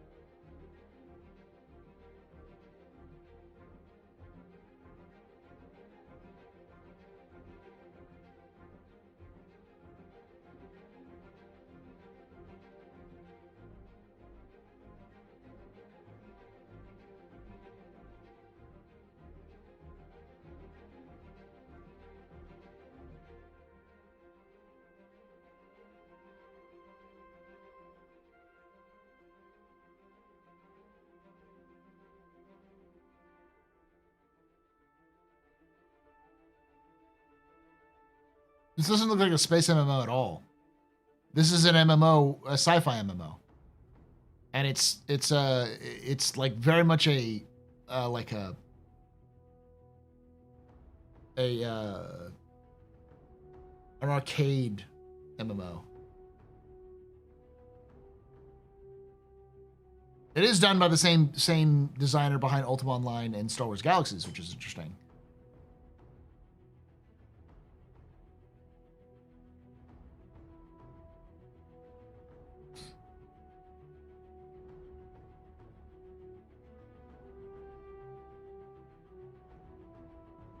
Did you know him, Jin?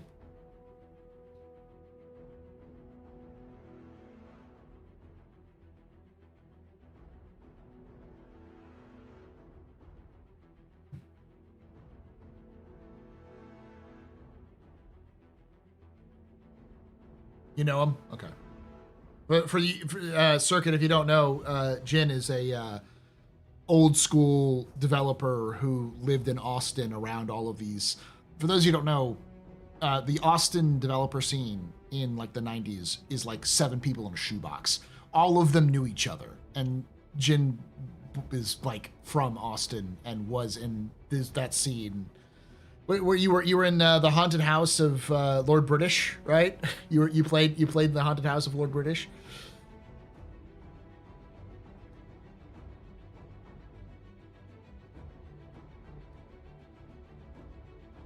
It looks interesting. I'll definitely look into it, but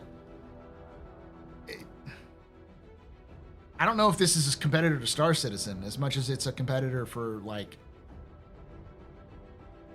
I don't even know. What's the one that came out recently that was that's like people have been comparing it to Star Citizen? This feels like more of a traditional MMO rather than a kind of a space or anything like that.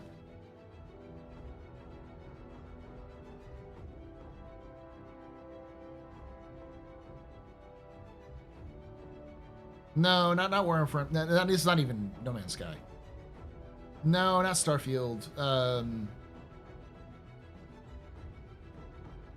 Yeah, it's like a No Man's Sky competitor. I think you can say that's a good way of putting it.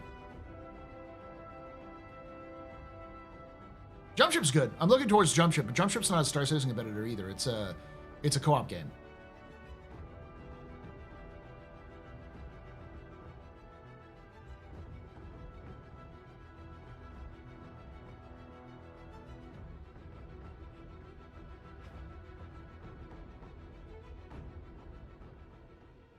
I think most people don't give a fuck about the story, and we are a tiny percent of a tiny percent inside a tiny percent of gamers. I fundamentally disagree. I think most people do care about story. It's just not the issue, not in the same way that people would traditionally think.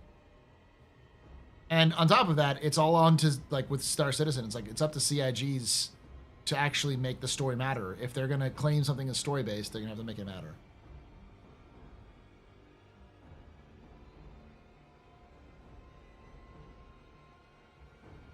I actually disagree. I don't think most people don't want the events at all. I think that's actually a vocal minority of people who are upset that it's FOMO. And if you said, hey, they're going to extend this so that each event is 3 months instead of 1 month, and they're going to fix the game to make sure it's released, then people don't care. The people don't care about it, it's FOMO either. They just care about the game doesn't function.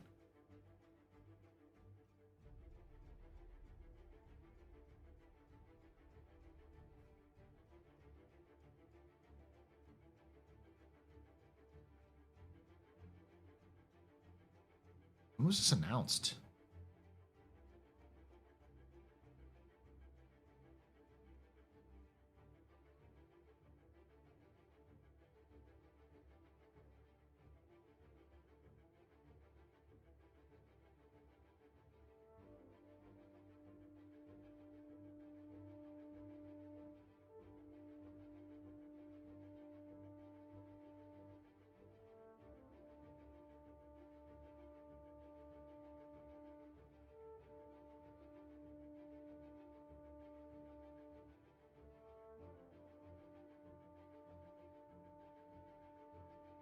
This is much more traditional MMO.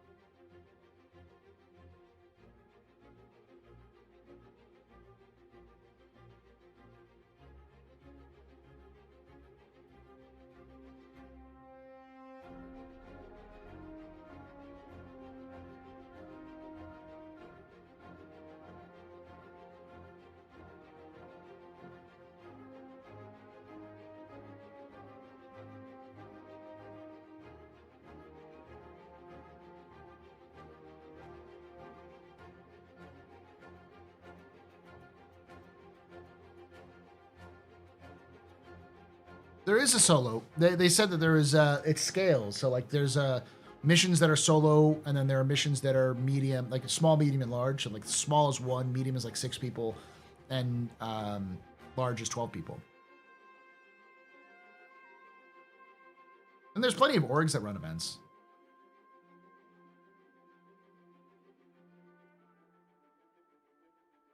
First Project is cool, but it's very hard sci-fi and niche. I think I've seen that a little bit.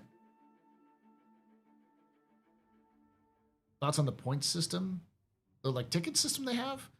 Yeah, I guess. I mean, it makes sense. They use. I'm okay with the sort of fungible tokens or non-fungible tokens to use for earning in game and used for in-game rewards, but.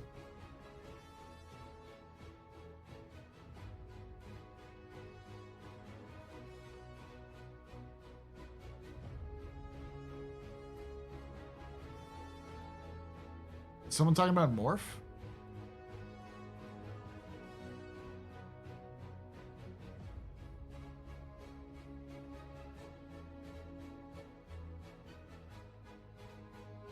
I have a feeling why the events are FOMO. It's due to dropping player numbers due to all the bugs and game-breaking glitches, which would be one thing, but CIG is breaking records with their funding.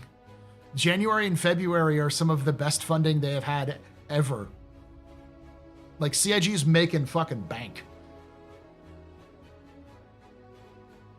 Yes, I said MFT, but I meant it in the way of like in-game NFT for in-game rewards.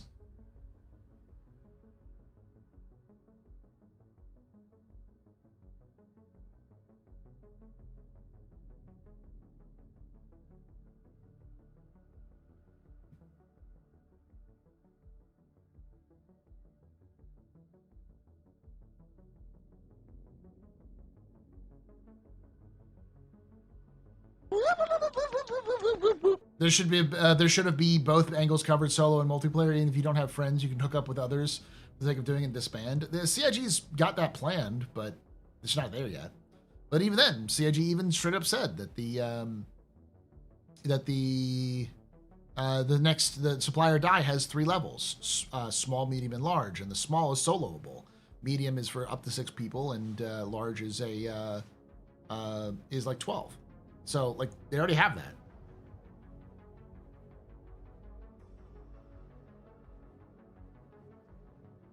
Why not make some kind of matchmaking then? They have matchmaking. They have a matchmaking service. It's in the game, but it's for players who have friends in game. And CIG is working on a system. They talked about it at CitizenCon. They're going to work on a system for, looking for group sort of chat sort of thing. Like they're working on it, just not in the game yet.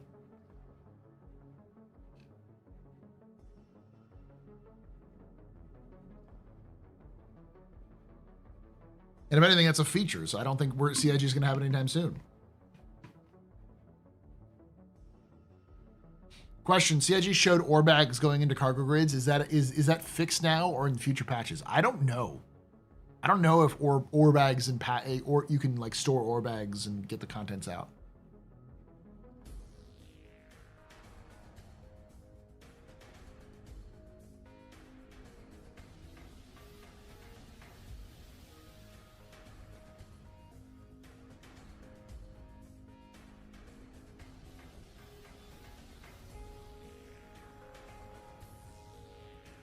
Yeah, I'm with you. I think that's the biggest thing they need to do.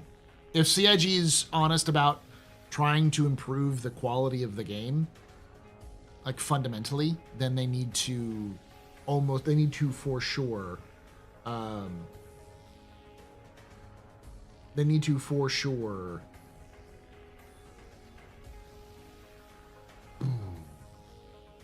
like that needs to be one of their big priorities. Before engineering, before anything else.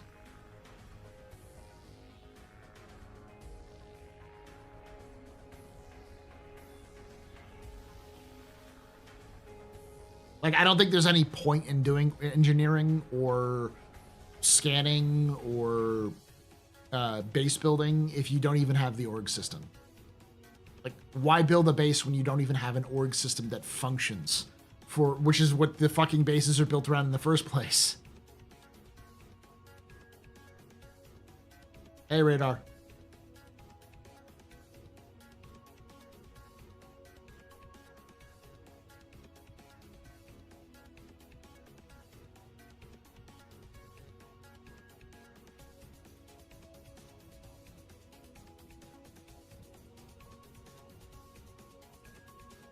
Or elevators that work. I mean, that's what CIG's focused on right now. Even if it's going to take them 6 months to get it done, they're focusing on it.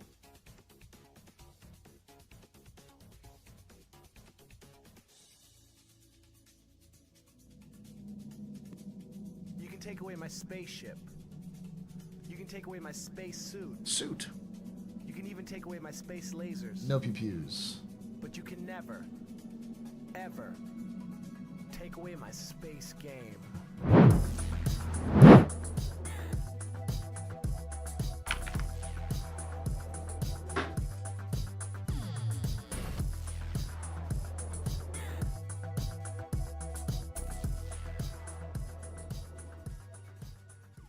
TK Rex just resubscribed for 7 months. I'm not sure about the cost, lead time on it, but it would be cool if their news broadcasts at stations and spaceports.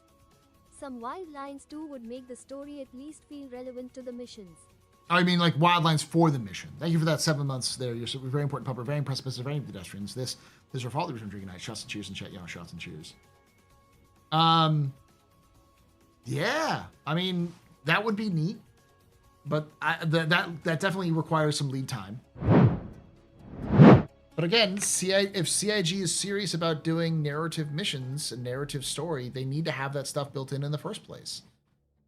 That's like what CIG is doing right now, or did with Fight for Pyro, in terms of claiming that's narrative, would be me claiming I'm an author, a published author, because I have an idea in my head. Like, That's not the same fucking thing. You have to actually prove you can do the thing before you can claim the thing. And they haven't proved it yet.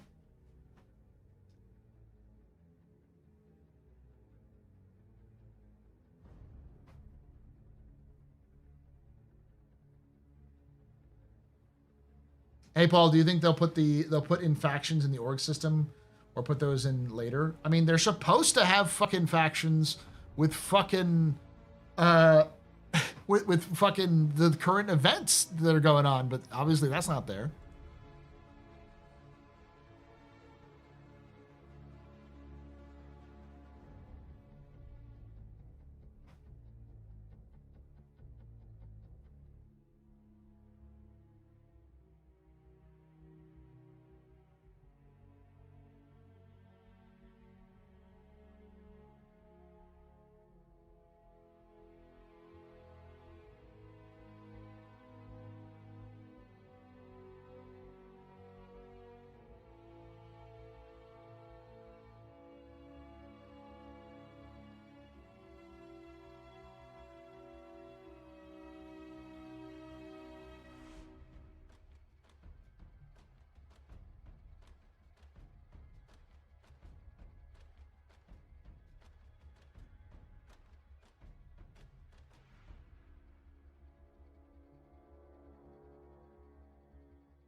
Oh, I didn't see that. I was reading on some of the questions, some of the comments on that video, and I was just like, CHU deserves that. It deserves getting that roasty toasty.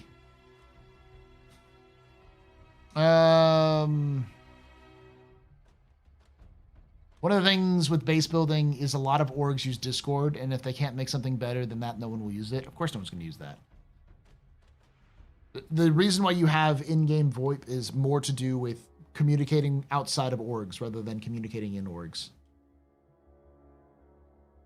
With the upcoming events being limited to time runs and the rewards being arguably impactful, how much players enjoy the game, do you think player engagement will go up or down?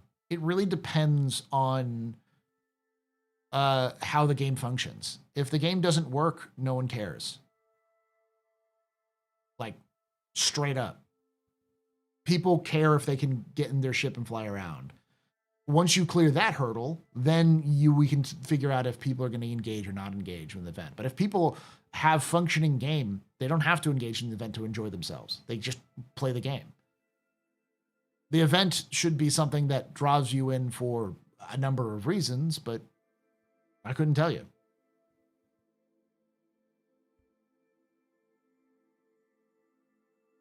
Yeah, today's ISC was a victory rap for a participation trophy. I'm stealing that. I am stealing that. That is going to be the title of the video I just made. A victory lap for a participation trophy.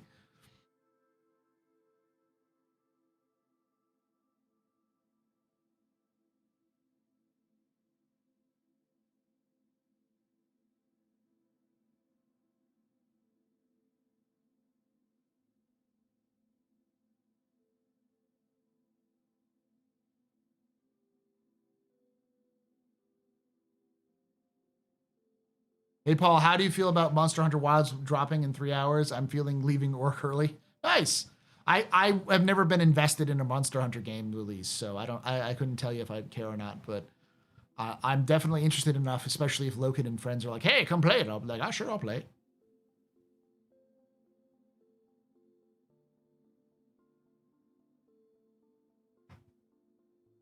But it really has shot certain gameplay aspects in the foot because people just won't use it.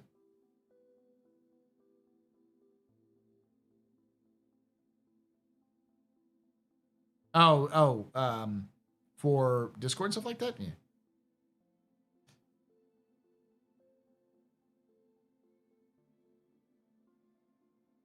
Imagine information Star Citizen could only travel with light speed. No, you can't. You can use FTL Discord. I mean, that's kind of how it works now, anyways.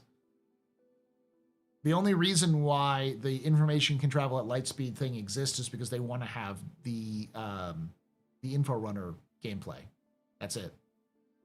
It's a great example of the narrative services the gameplay, not the other way around.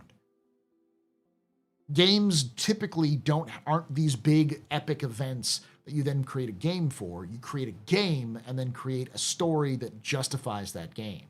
In the best situation, your story and your game go together. You already have an idea for both at the same time, and then you build from that. But that's not how CIG works. It's not how most games work. Most games work with idea for game, make a story that fits in the game.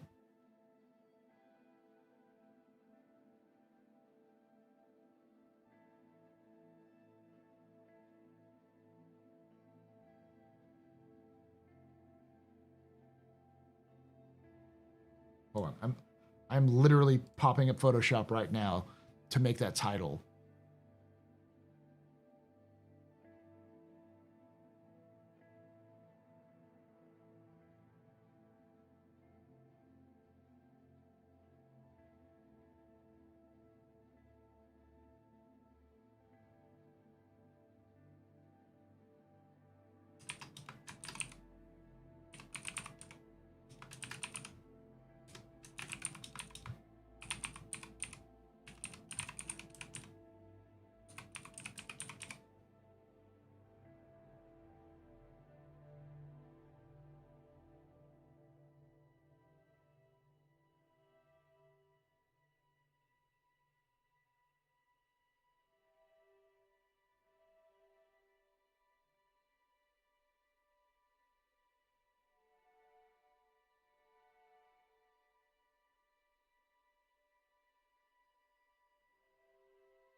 Do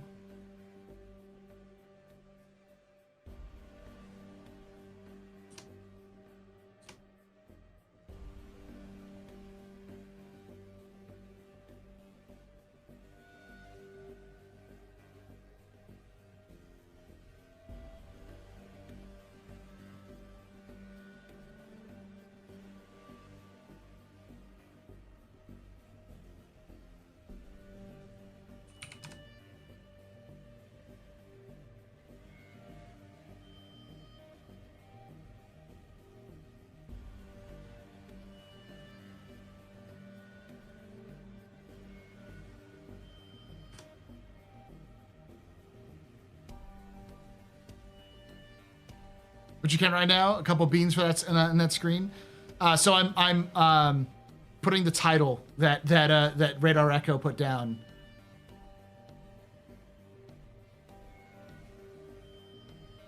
I was really thinking throughout IC, this is really complicated for the first run. Like a DM that puts together an epic novel and twists and turns, and his players are just confused, just cracking jokes. Yeah, because that's kind of how they would do it.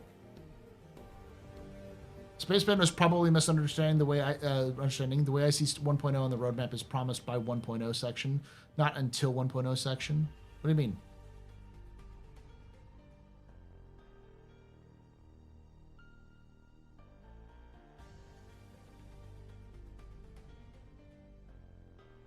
Oh, like the stuff we're not going to see it until 1.0. No, yeah, it's they'll move it from 1.0 to the patch when it's released.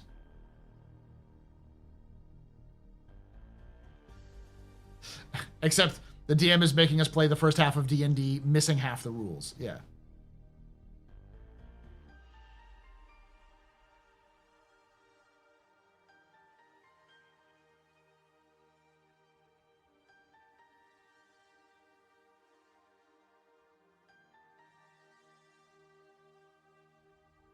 But it's supposed to be on 1.4.0 is my point. Yeah, but CIG even said after the fact that they were reorganizing, like they did an entire like letter from the chairman and an entire 3-hour video explaining that features were no longer the focus. So to get mad that CIG was moving engineering a feature which is going to break everything off of the roadmap from 4.0 to something else, it's like we all knew that was going to happen. It's just got to set that expectation.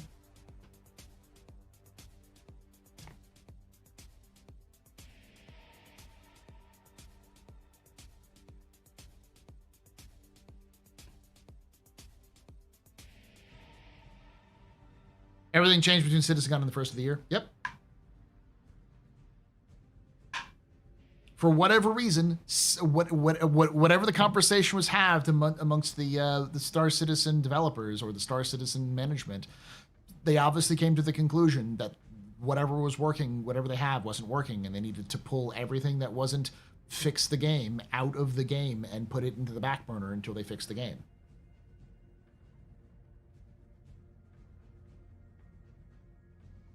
There's no way we're seeing engineering this year. We're not seeing any new features this year. 0 new features this year. I am calling it right now. And I know people got on me for saying this. I had people say that I'm being pessimistic, but there is no expectation. CIG has already set the basic expectation that features are the back burner. These narrative events are the main focus, besides the fixing the game part. And CIG has already said it's going to take them months to fix it. We're not going to get anything other than supply or die, fight for pyro, and ships. You know, the stuff they know they can do without breaking the game into the game. That's the stuff we're going to see. And then all of the feature work is going in to fix the features that are broken. And they said it's going to take them months. Like 6 months minimum to even get to the point where they're fixed most of it.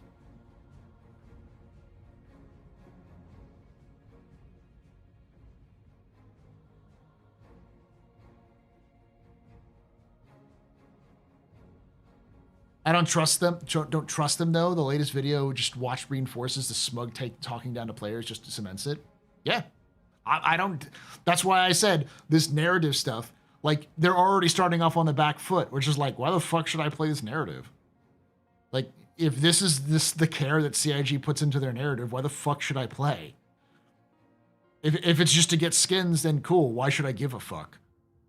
The fact that they said, you get to change the narrative, the scope of what Star Citizen's going to be. Bullshit. Lie to my face, why don't you? Nothing in this that I've experienced tells me that this fucking matters. None of this fucking matters. Like, the missions were so broken, you didn't gain reputation. There is no faction system or reputation system that matters with factions. There's no benefit or harm for choosing one faction or another. You're clearly too gun-shy to pull that trigger right now. So you saying, trust us, we've got this big swiping epic, you put up or shut up. You've showed us garbage. You've showed us like literal backsliding from where they have been before. Why should I trust you, CIG?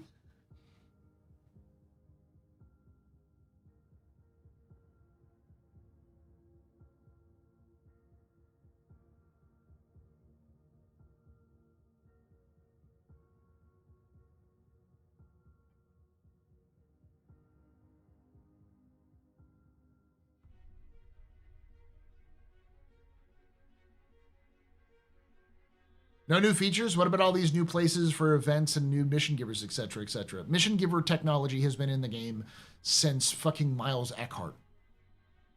since 3.0. Mission givers have been a thing in Star Citizen forever.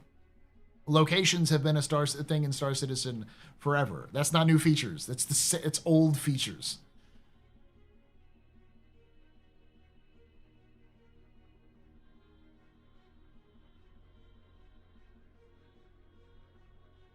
It's almost like they write a story, a chapter at a time, don't know where they take it, and then people get more. When people want more content. They're not going to do a big surprise ship, yo. You're not going to get that. You're deluding yourself, Cody. You're not projecting positive results. You're coping, dude.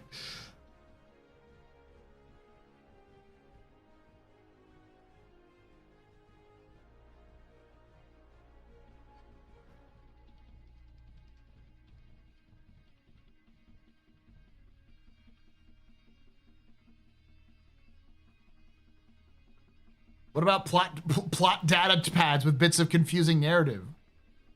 They've had data pads in the game since fucking the Big Benny's machine.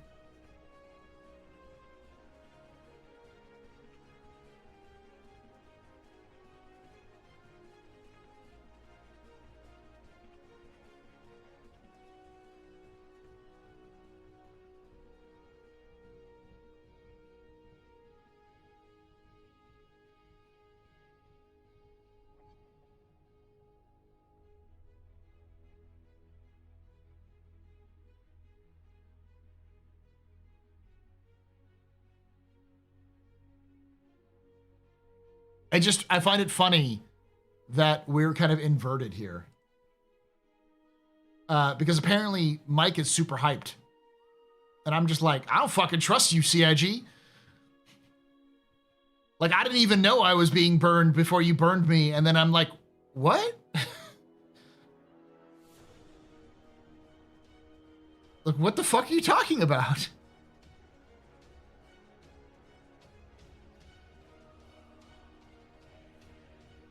Yeah, salty Mike. That's what people at the very beginning of the stream. People said, "Paul, you're on the other side of the spectrum from Mike," and I'm like, "Really?" Last I heard, Mike was also being like, "Do some fucking voiceovers," but you know.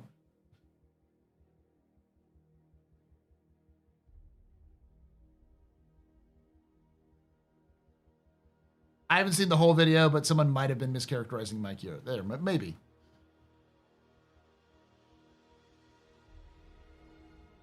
Oh, yeah. This is the new chair.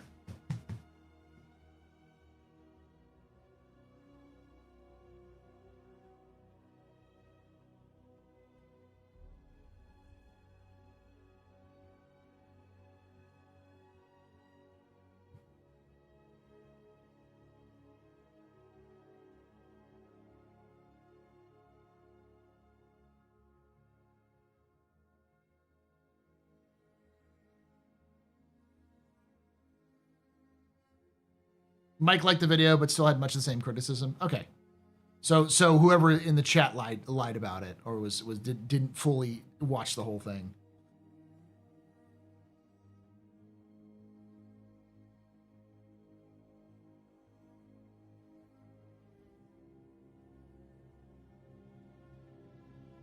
The reality is that for the first time in a long time, Star Citizen is behind the ball. CIG is on the back foot. Quite frankly, they are the worst of the space games right now. In the past, CIG was at least trying to push the envelope. They were doing new things, they were at least experimenting, and usually other companies and other games were trying to catch up with what CIG did. Sometimes they did it better than CIG, but like for instance, the mining in Star Citizen was different from how mining was in every other game. Every other game was just point laser at rock, shoot rock, get material. The way that you scanned and tuned and worked through things, and then literally after CIG released that whole plans of what they were going to do, Elite did deep drill mining, which is very similar, if not a little bit more advanced. But they did it after Star Citizen had started to do it. And to a degree, Elite's now doing colonization after CIG talked about base building. But Elite is also doing other things, like Power Play 2.0. They're fixing their game a little bit more. Elite is a better game than Star Citizen, which is the first time it's happened since Odyssey, in my opinion. Like, just from a non-hardcore fan, because Elite always has its fans are always going to be there. I'm talking about from the perspective of somebody who hasn't played Elite since Engineers. I'm more interested in Elite than I am in Star Citizen. They're doing better things than Star Citizen is. And that's not a fucking, like an opinion. That's a fact at this point.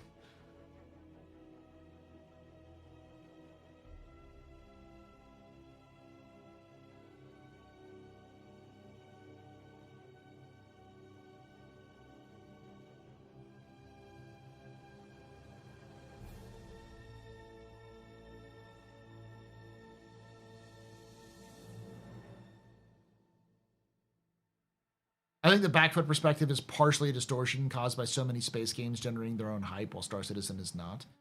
I don't think that's a distortion. I think that's just a reality. There's nothing to get hyped about Star Citizen. Like, even if CIG wasn't doing this big, hey, we're going to fix the game and release it, like base building and crafting is nowhere near. Even if they weren't going to do this, we weren't going to see base building and crafting in its full capacity this year. We would see maybe a little bit of it dribbled out in the summer as a test and then released in a very small fraction at the end of the year. Like, CIG has been setting that pace forever, and CIG even admitted it wasn't working. It's just CIG is in a bad place. They're not in a good place right now. And they have to regain their momentum. And the fact that they are so big compared to every other game studios, and other game studios are doing fucking laps around them, shows that the size of a game studio doesn't matter. It's how well your team is oriented. And right now their teams suck.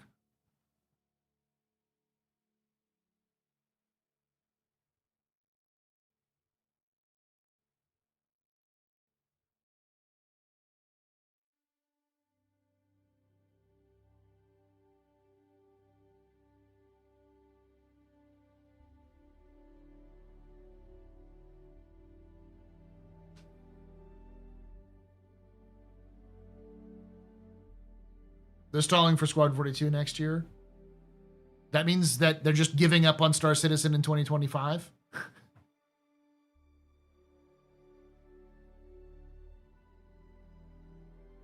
These are the same people who will complain in July that this game is boring and there's nothing to do. They're not the same people. They're completely different camps.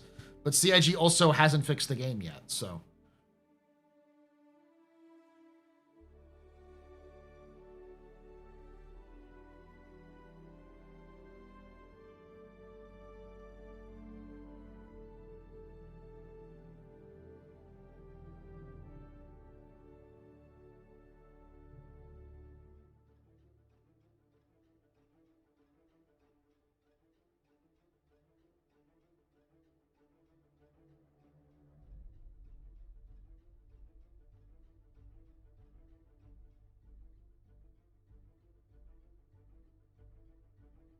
And we have no idea how 4.0 will do on the live environment. Exactly.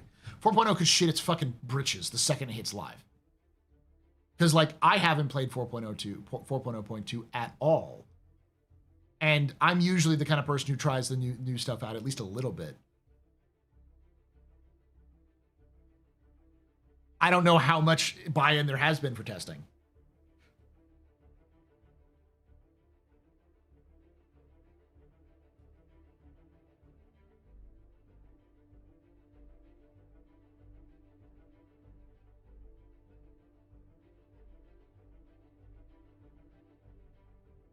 Yeah. Mike is 100%, he cares about this game. If Mike didn't care, he would have moved on a long time ago. Mike has a big enough audience that he could set up in any game he wanted and still do well. Make a living, even. Mike's, like, non-Star Citizen audience is still like 300 people.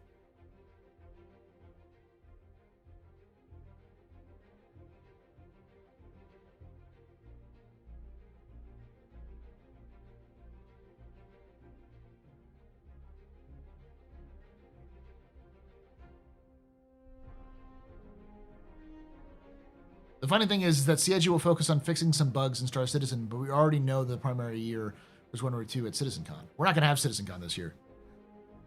I've heard the rumors, and I still believe them, based off of who I heard them from. We're not getting CitizenCon this year. They're focusing on Squadron, which, you know, kind of...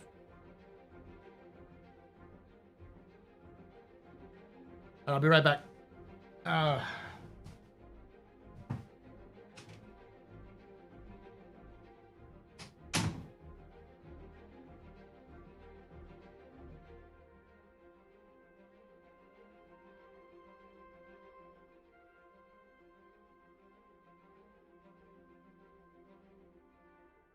Mission complete. Burrito I eat. There you go.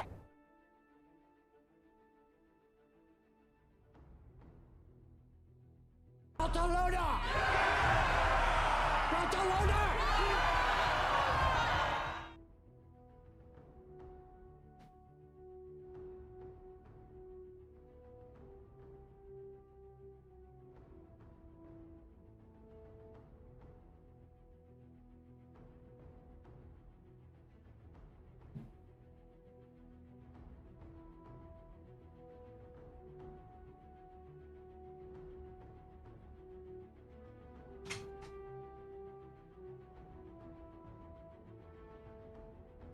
Drugs.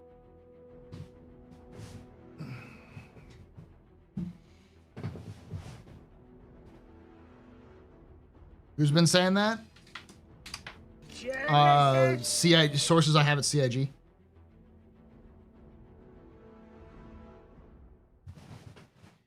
Space House with a normal door was funny. Gotta love green screen. You know it. All right.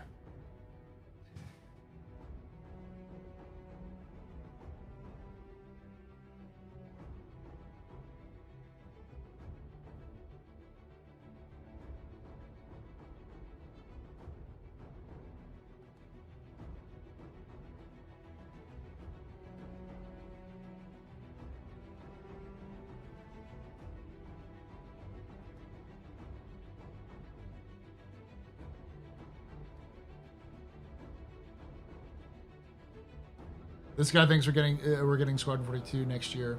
I think we are getting Squadron 42 next year. The question is when.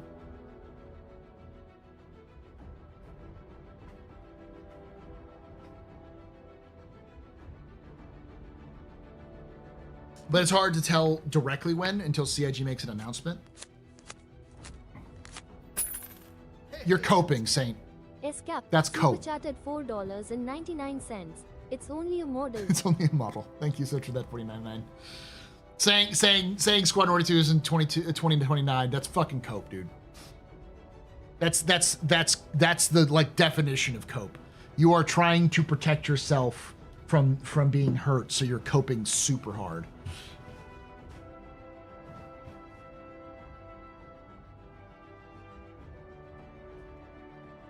$2042, that's just the best, or not, that's $2142 is the best one.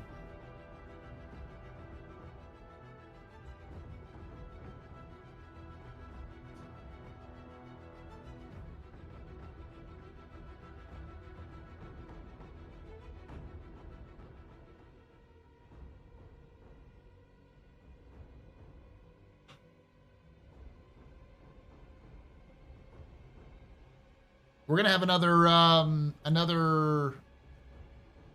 another Squad 42 newsletter in March, if they keep up what they were planning on doing it.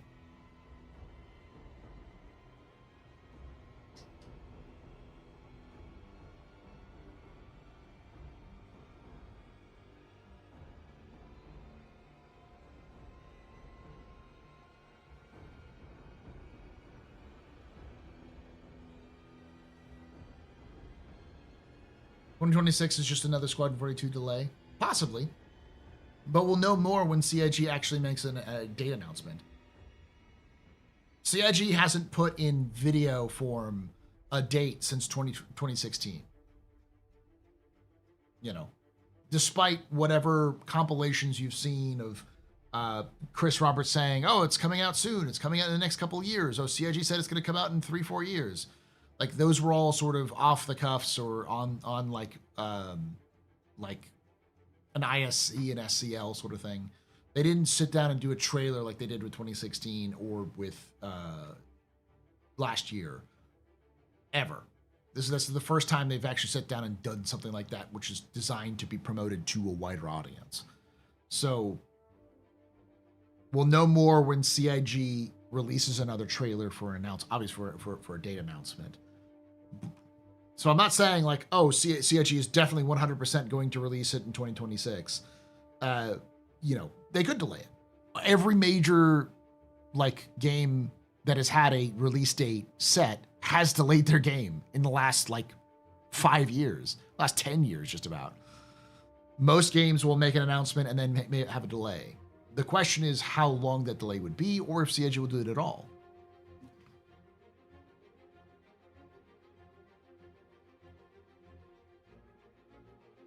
If they delayed because of GTA 6, yeah.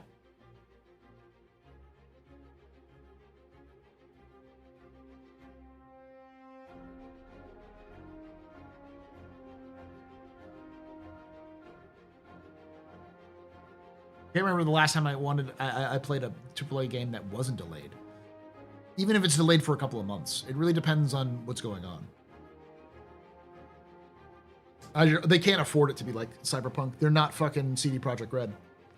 It has to release good when it first releases, or they might as well not release it.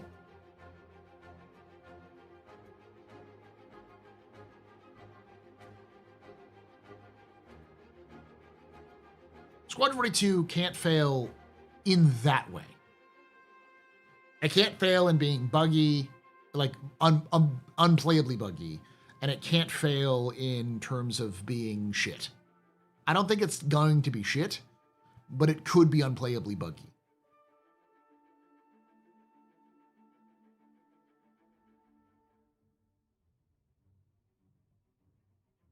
It probably will be, as any studio released their first game wasn't a rocky launch. Star Citizen is their first game. Even if it's not released, it's their first game that's been released to the public, so they have some experience with that. Helldivers was buggy and still good. It had issues and bugs. Bugs are going to be a thing that the Squad 42 is going to have. The question is it going to be unplayably buggy?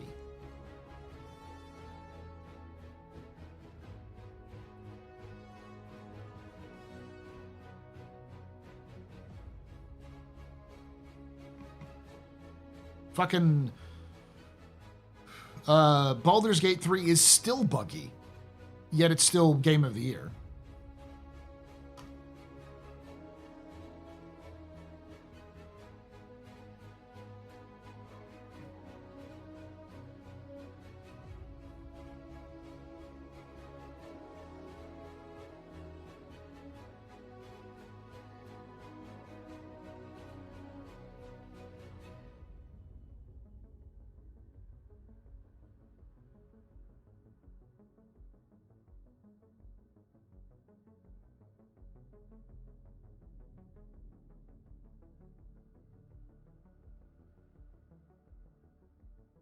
KCD 1 wasn't buggy.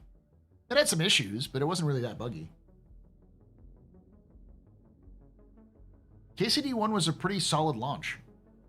It had some design flaws that they improved with KCD 2.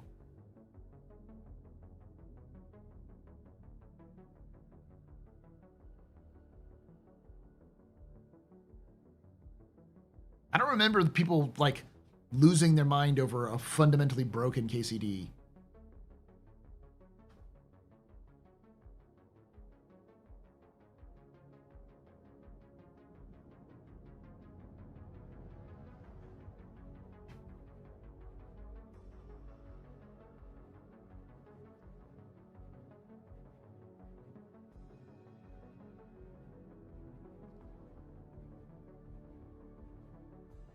But never unplayably buggy. Everyone has days where the Star Citizen is unplayable.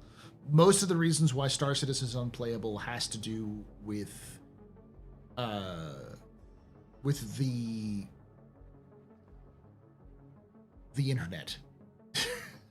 It's net code. It's it's how it connects to its servers and its backend servers. Squadron 42 doesn't have backend servers.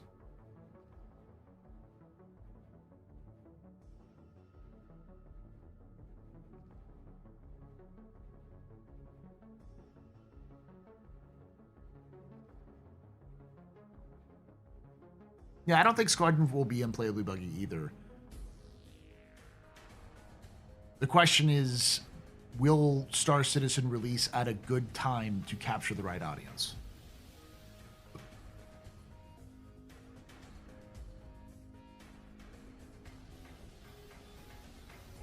If mainstream press sings Squadron 42's praises, it would help win over the scam sayers, but it may undermine their reputation as a journalist for flip-flopping in long-held position. No, because Squadron 42 isn't Star Citizen. If you look at the reactions to Squadron 42, like the latest trailer they released from CitizenCon, most of the reactions are, "This is amazing, I want to play it." And one of the top comments was, "Wow, I didn't think I'd see a day when a Star Citizen video got mostly positive reaction." And the top comment underneath that was, "Bruh, that's because this isn't Star Citizen." And everyone being like, "No, this is the single player version of Star Citizen." Like, people kind of correcting them, which proves to me that most people don't know Squadron and don't know it's connected to Star Citizen. So it has that completely free aspect where it's not connected to Star Citizen much in people's minds, and people are just waiting for this game called Squadron 42.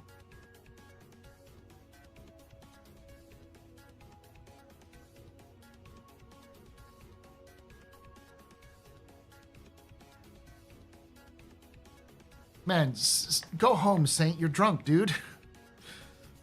Like, what reason would Star Citizen have to require an online connection? And there are plenty of games that don't require online connections. Does KCD 2 require online connections? I don't think it does. I mean, you have to download it, obviously, but...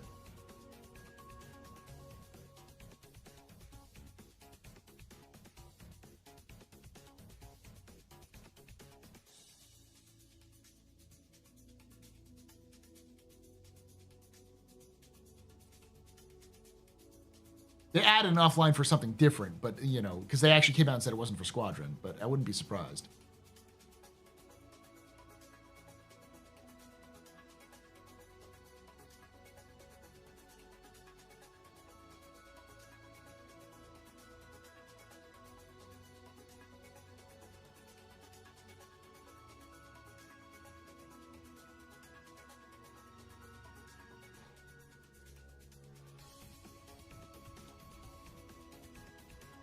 Like, opium isn't just something that Star Citizen fans have. It can be, when you become so negative to Star Citizen that it has to fail no matter what you see, that's also copium, y'all. Like, I get being burned by Star Citizen and being cautious about it, but, like, there's a difference between being cautious about something and being absolutely, like, dead set and it has to fail, otherwise your identity is weird. It's just kind of the doomium, I guess is better. Yeah, but yeah.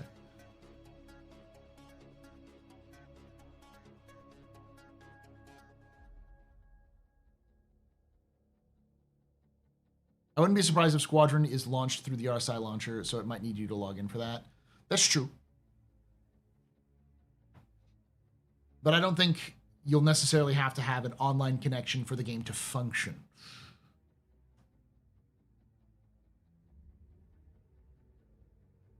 I did see someone post on Spectrum that they don't play Star Citizen anymore, they just play Spectrum. Yeah.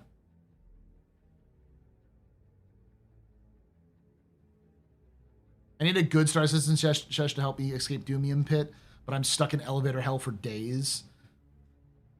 Maybe 402 will help you, but I don't know. That might just be a wait until leave and come back and wait till it's actually functioning again.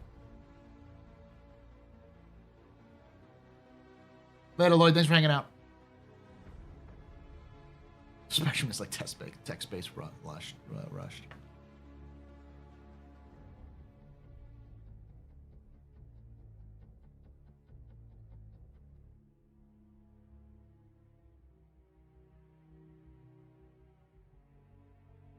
I've been streaming for 2 hours. I've been holding on to this, and technically the quarter starts tomorrow or in 2 days. So I'm going to break my rule and release it early. Since we're talking about Squadron 42, I am going to tell you what I have heard from sources inside CIG specifically about the launch of Squadron 42.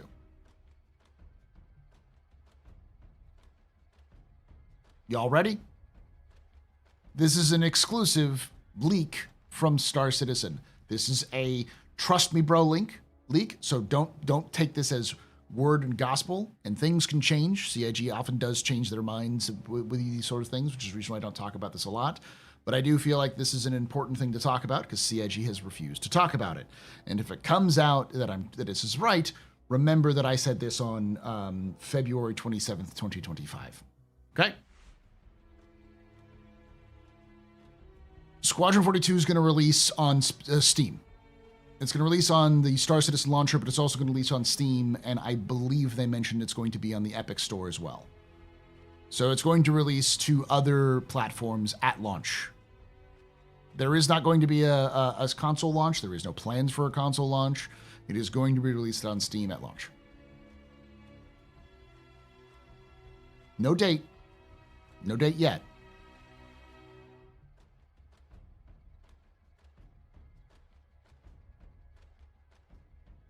So you will be able to play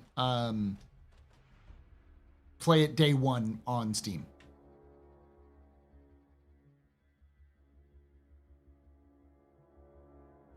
Is anyone shocked by that?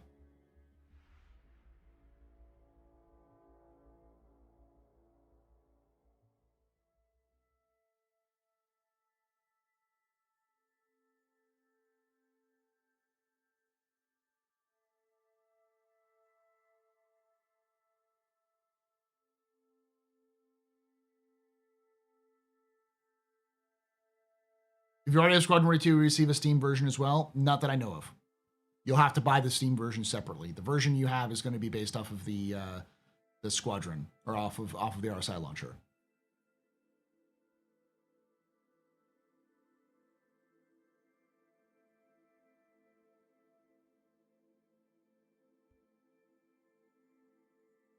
Nope. Steam is coming day one. This isn't my opinion. This is what I heard from inside sources at CIG who I trust and know this sort of information. Day one Steam.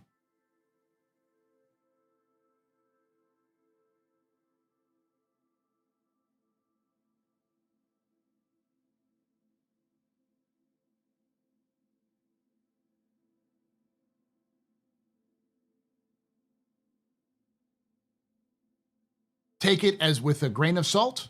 Everything I say is a rumor until it's proven true or unless I have sources.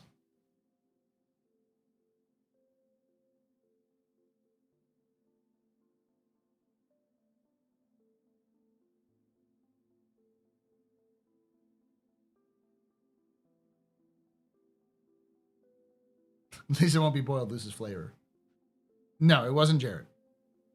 I wouldn't tell you who it was anyways, even if you guessed it right, because I don't want to make them lose their jobs. Yes, Chris Roberts personally told me this leak.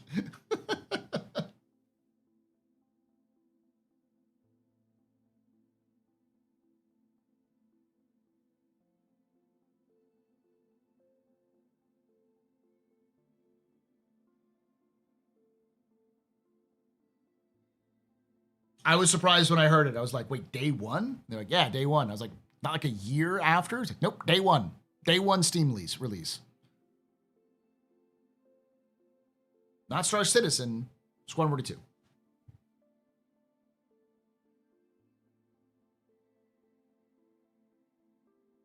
The domain on Steam has been taken for a while, hasn't it? Possibly. Squadron 42?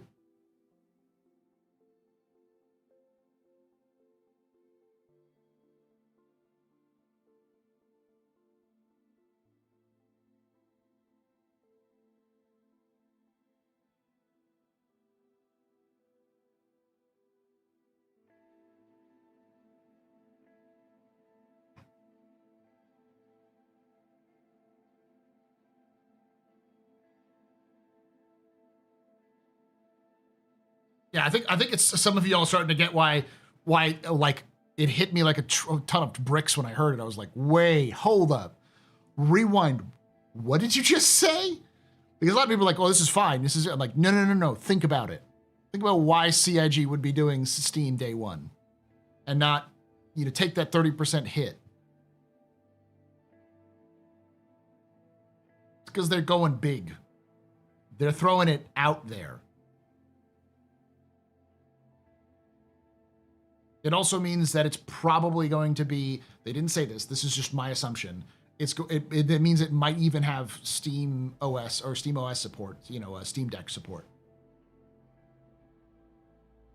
Which is why when someone says it's going to require online connections, it's a Steam game.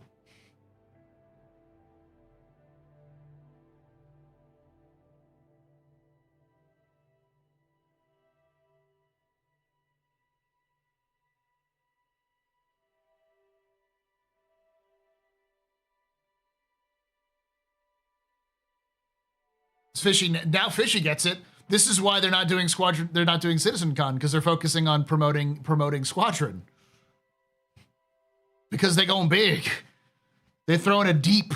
This is a Hail Mary pass.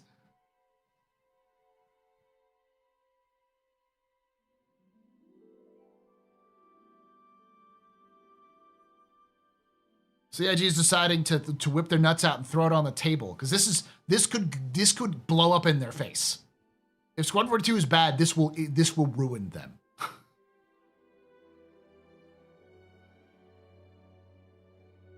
Present them. You can take away my spaceship. Spaceship. You can take away my space suit. Suit. Just remember. Take away my space lasers. February 27th, 2025. Ever take away my space game.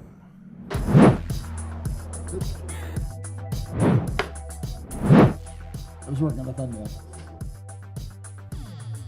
That's not even the right image I'm going to use.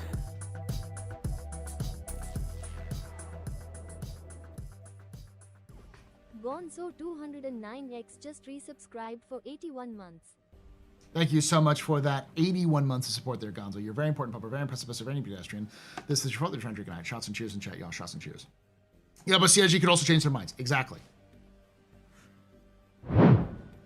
This was based off of like end of the year, last year knowledge. That could have already changed as far as I know. But if it didn't,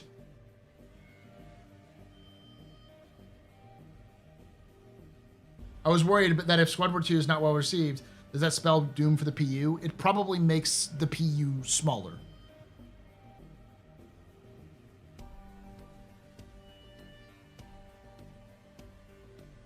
They haven't said anything officially that they're not going to do a CitizenCon. This was similar conversation about Squadron 42's release that they said that.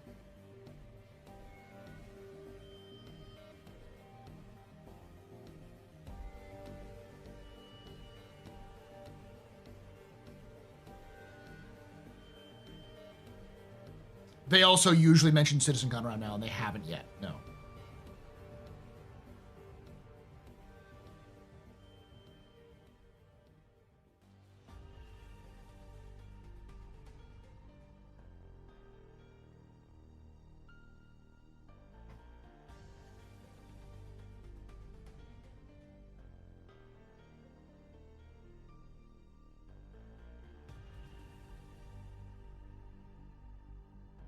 It also means that unless the link in Steam, it just links you to the Star Citizen, the CIG launcher to download the game. It means that like Squadron is going to be run a different executable from the Star Citizen launcher, from the Star Citizen launcher, or from the yeah. So will they have a sitcom in 2026? I have no idea.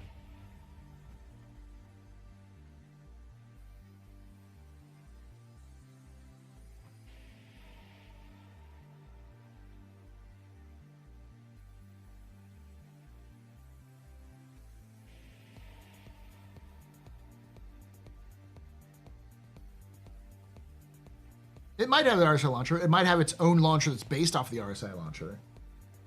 But typically, when you put it on Steam, there becomes a little bit more of an issue. You know, it becomes more of a can be regulated a lot more by Gaben and his crew.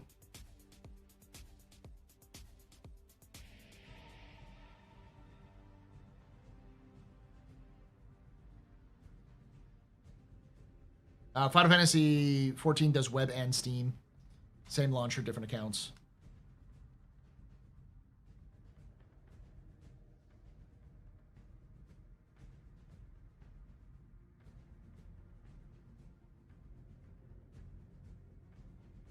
Astro, do you think there's a chance that Squad 42 could be Game of the Year if all goes really well? Yeah, if it goes really well, it could be Game of the Year. It's fitting into a niche that hasn't been fit since Mass Effect stopped releasing games back with Mass Effect 3.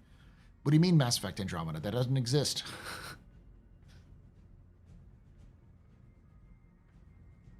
Steam purchases only work on Steam accounts.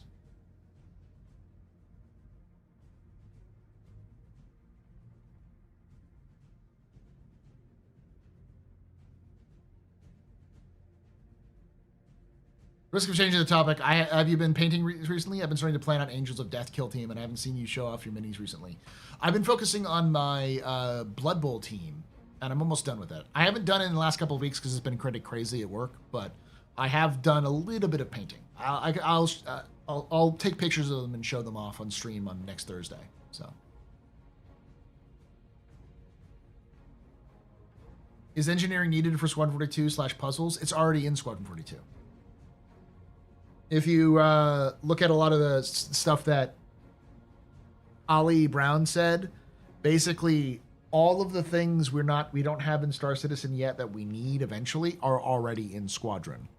They just haven't been ported to Star Citizen because CIG is concerned if they port them to Star Citizen, they'll cause problems, and those problems will then destabilize what CIG is working on right now.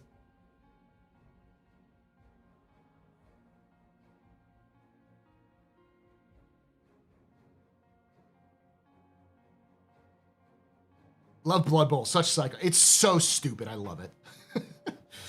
Cam and I have two teams, technically three. One painted and built and one that's almost done. Cam has three teams, two which have been painted and built, and one that is yet unpainted. She has her Snotlings and her Norse. I have my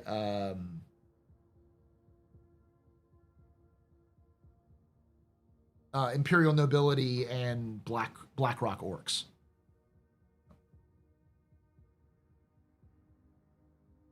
Speaking of 40K, how are you feeling about Warhammer 40K now that the romance is over? What do you mean the romance is over? I've been following 40K since I was a kid. I just came back into the community when I was back in 2020. But yeah, I still like 40K. I wish I could play more of it to enjoy it more. I have yet to play a full game of Guard, which is the thing I started with. I've played more games with my Orcs and my Tau. I played games with my Orcs and my Tau. I have played one game with Guard, and I've played 0 games with my Marines. Your wife plays tabletop with you? Man, you're living the dream. She has her own, she has a Sisters army. She has a Harlequins army. She's working on a Slaanesh AOS army, which is also going to double because all of her demonettes and demons will focus with her Emperor's Children army, which she pre-ordered recently. She's on the list for pre-order for that. She also has a Necrons completely unbuilt and unpainted, Necrons force that she has to put together. And then she also has like a Blood Bowl team. So she has Blood Bowl, she has Necrons, and she has upcoming Emperor's Children. It's just hard to get Cam to play with me sometimes with it because it's such 40K, for instance, is such a long, complicated game that like I have to kind of teach her the rules, and she has to remember the rules as we go through. and it can take up to like 4 hours. So both of us scheduling time together to do that we don't want to, watch a movie, go do coupley stuff, go shopping, that sort of thing, and just be like, let's sit here and play game together. Like, yeah, but like Blood Bowl, super easy. Like a couple hours, we're done. Like it's so much easier. We can just set it up on the coffee table, sort of thing. Super jelly. My cousin didn't even play tic-tac-toe. My wife likes tabletop in general, but she's also kind of a nerd.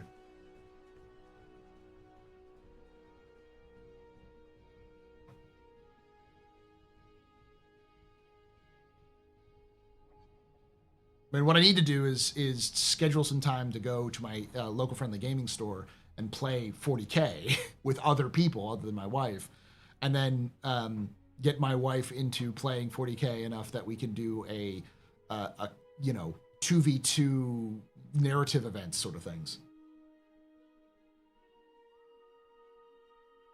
Couple stuff? Lol, no high side, bro. I don't know what that is.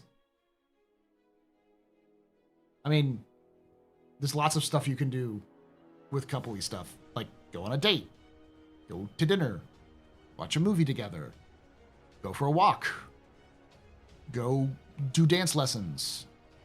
There's the fun stuff you can do in the bedroom or anywhere you want, but that's like, one part of 1,000 different things you do with a significant other.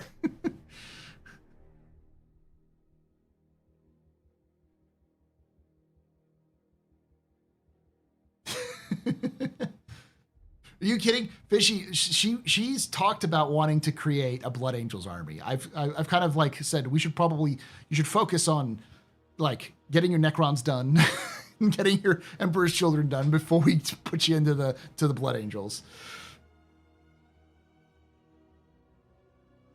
Anywhere? If you're bold enough, Newt. War Crimes is definitely a couples activity.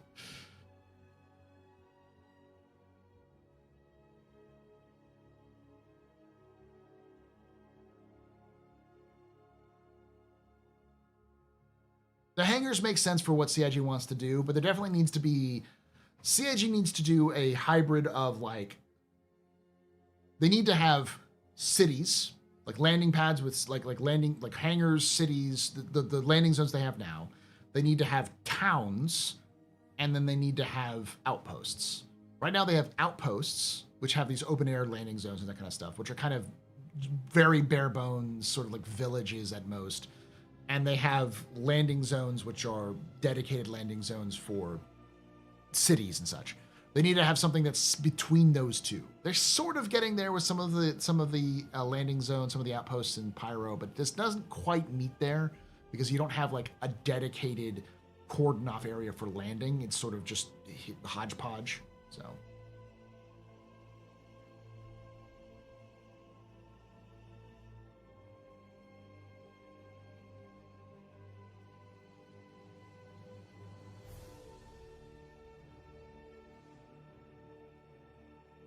That requires being in a couple, and that shit is hard, contrary to popular belief. Women do not like men in uniform, or that I'm just unsociable. Actually, it's probably that. I will say this, for those of you who are married or in relationships can probably back me up on this. Relationships are fucking hard because it requires you a lot of time and effort to be invested into somebody else whom you have no control over, who are their own person, and they have their own desires and wants. And it's likely not as easy for the other person in the relationship because they also have to invest time and energy into your likes and wants and help you out. So being in a good relationship can be very time consuming and taxing, but it's worth it. But it's not as simple as a lot of folks who are single like to think it is. They're the opposite of easy some days, yes.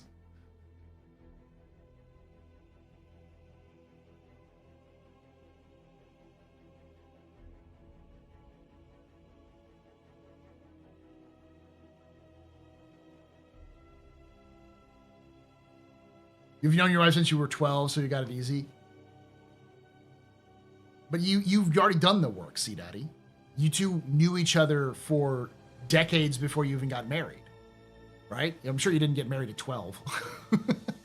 So you've had plenty of time to get to know them, and then do the hard part about being together in a relationship.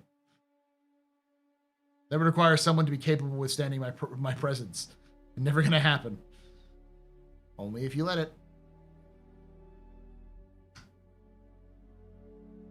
Yeah, it's especially difficult if you're the government's whipping bitch and one day you get told to go across the world. Yeah, that's not easy at all.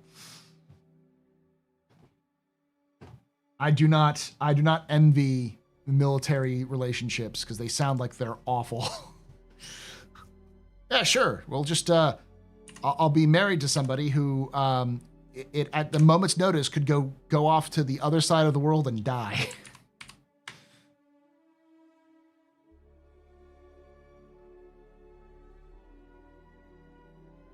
She knew what she was getting involved with. And you knew what you were getting involved with. It's not a one-way street.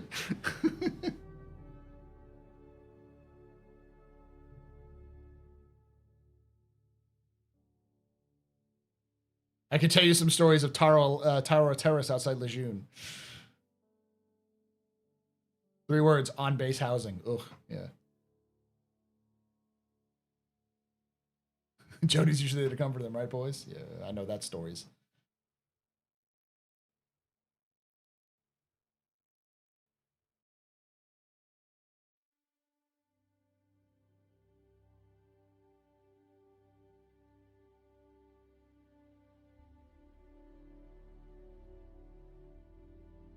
If you find something that clicks just right, it stops being difficult and starts being worth it. It's never easy. It's easier. I'm gonna get off this because we can actually get into the roadmap, but it's sort of a Paul Shelley-ism, I guess. You're gonna have times when you hate everything, when shit sucks, and you just gotta push through because your significant other needs you. Same thing happens with my wife with me. Sometimes she's just having an awful day, but she said she was going to make dinner tonight, so she's gonna make dinner tonight. She hates it, she's gonna do it. She just has to. I'll have days where I just can't do anything. I've got to, or I'm behind on things, or I promised I was going to do dinner, and I just have an awful day, and I just got to suck it up and do it. Sometimes you can talk through it and be like, hey, let's do something else, but not everything's easy. It's easier. Not everything's easy. It's worth it in the long run. Yes. You put the work in, it makes it, all of the effort comes out. Because it's not just about an effort of like, I put thing in and good thing comes out. But there's something fundamentally human and changing about seeing someone you care about improve and become better and succeed while you're there with them. To even just watch them do better is so fucking intoxicating. It's hard to believe. I'm gonna get off the mushy stuff and let's get into some roadmap roundup. Yeah. It's all about partnership. Team us, yeah.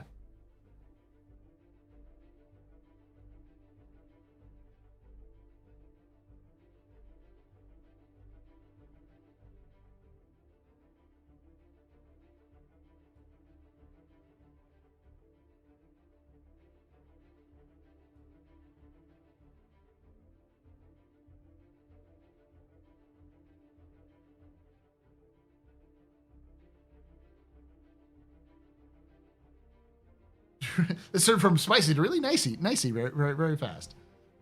I don't know how I got there, but yeah. I think it's because we're talking about me doing minis. I'll show off one thing before I do. For those of you who are newer, I used to do this a lot. I show them off a lot more, but I paint miniatures.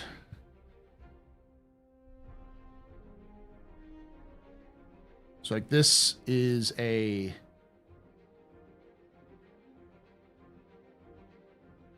Space Marine of my custom chapter. I painted this. I based it. This is all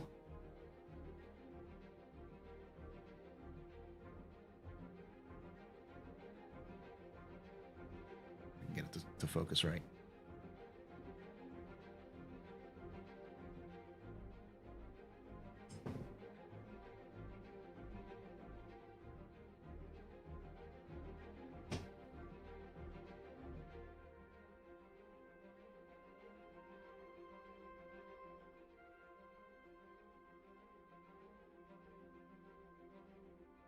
Just making it worse.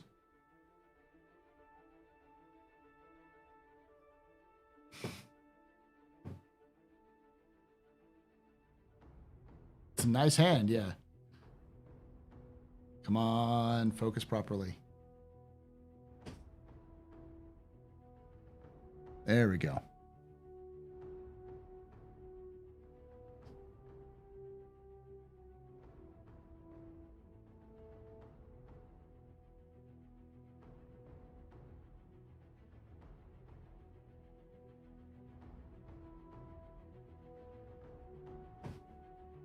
What do you call them? Lore eaters? They're called the Varangian Guard. Technically, they're called the Varangian Ravens.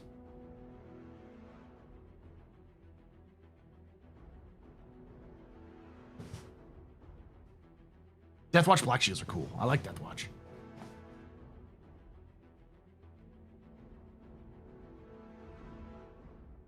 Tenty only prevents you from doing that in like tournament play. You can do whatever the fuck you want to.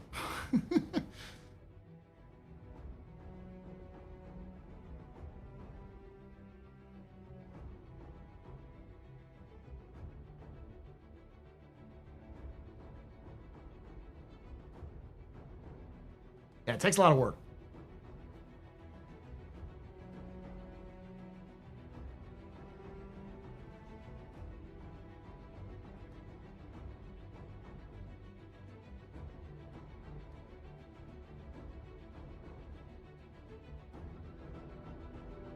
Want some white scars for my Creed boys? Yes, like the Eastern Roman Emperor's personal guards. That's the. So, the quick lore behind them before we get into the roadmap roundup is they're my custom chapter. But the idea was that they're part of the Unnumbered Sons. So they were the two founders were brothers, and they were originally supposed to be space wolves. So they were part of the Unnumbered Sons, meaning they went off to go fight the. They were frozen. They were created and frozen, unthawed, went off to go fight the Indomitus Crusade. But when they finished the Indomitus Crusade, instead of going to go to the Space Wolves, they asked if they could form a chapter, and so they formed a successor chapter of the Ultramarines. So they're an Ultramarine successor chapter with a lot of Viking flair. And the two founders are now interred into dreadnoughts. So the twins are in two dreadnoughts. One's a Redemptor dreadnought, and the other one's in a Brutalis dreadnought. So they're still part of the chapter, but they're no longer leading it.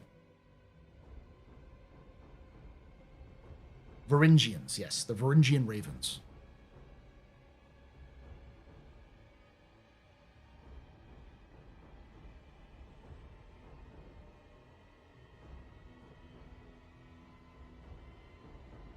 Raised by Space Wolves, yeah. So I took, because originally they were going to be a Space Wolves successor chapter, and then I realized that like a lot of the things I wanted to do with them was more sort of generic, and I'm like, Ultramarines works. And so I came up with the idea of like, oh wait, but wasn't there like Rome and Vikings mixed? And I was like, right, the guards, the Norse guards of the Eastern Roman Empire, the Varangians. So I was like, yeah, that's what they are. They're basically like personal guards to the part of the personal guards of Gilliman, which is why they're able to form their own successor chapter.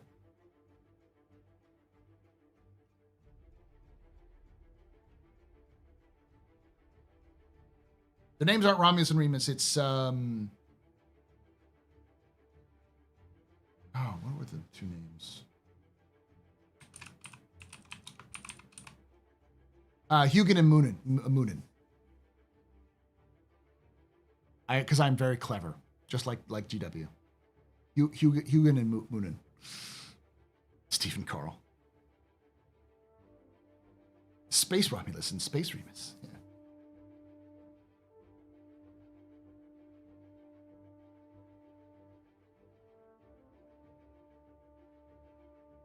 Yes, that's why they're called the Varangian Ravens. So like their chapter emblem is a white raven.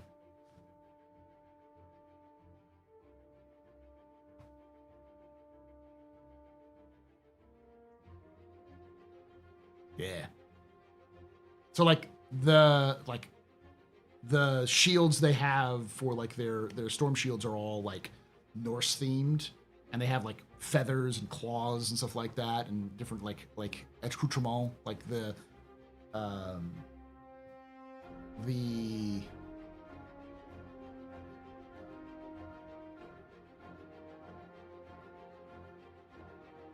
Am I aware Sly Marbo? Of course, I have. No, not Sly Marbo. Guardsman Steve. Yeah. My custom chapter may be made from the same funky gene seed from both White Scars and Iron Warriors. I call them Warbirds, and they paint their armor olive drab with shark teeth in their helmets. So you can call People 41 Warlock. That's nice. That's neat. It's spelled Hugin and Mugen because Ace of Combat did that. It's spelled Hugin and Moonin. Muhinn. All right. Let's do this thing. Bear forth the song of Slaanesh. That's what my wife Cam. She's gonna get a Slaaneshi Emperor's Children. She's getting that pre-order for that new box set, and she wants to get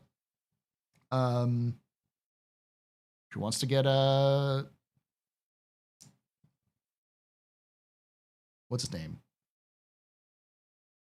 The Primarch. Fulgrim. She wants to get Fulgrim. Oh, she's definitely going to get Fulgrim. She already has a Keeper of Secrets and like Demonettes, and she got one of the last Demonettes army. Like start collecting Demonettes, or start collecting Slaanesh demons boxes that we could find. So it's like 10 Demonettes, the Riders, and the Chariot. Plus, I got her for her birthday. I got her the Keeper of Secrets. So she's got Slaanesh. She also got some boxes for just AOS Slaanesh stuff. So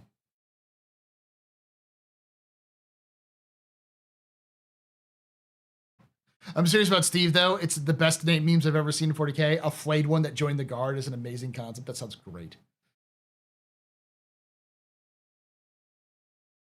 See, Star Citizen needs an arc bird from Ace Combat. They do.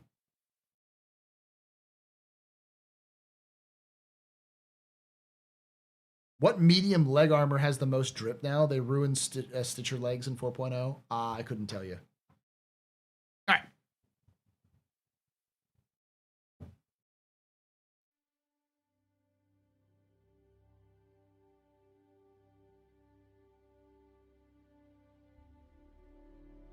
Hello and welcome to another Office Hours capsule. That's right.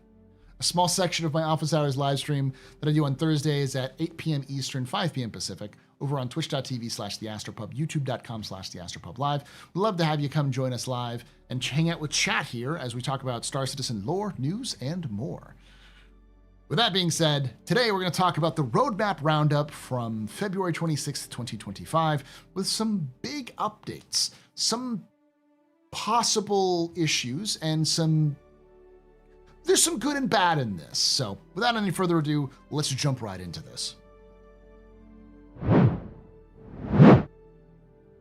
All right, so roadmap roundup. Hello, everyone.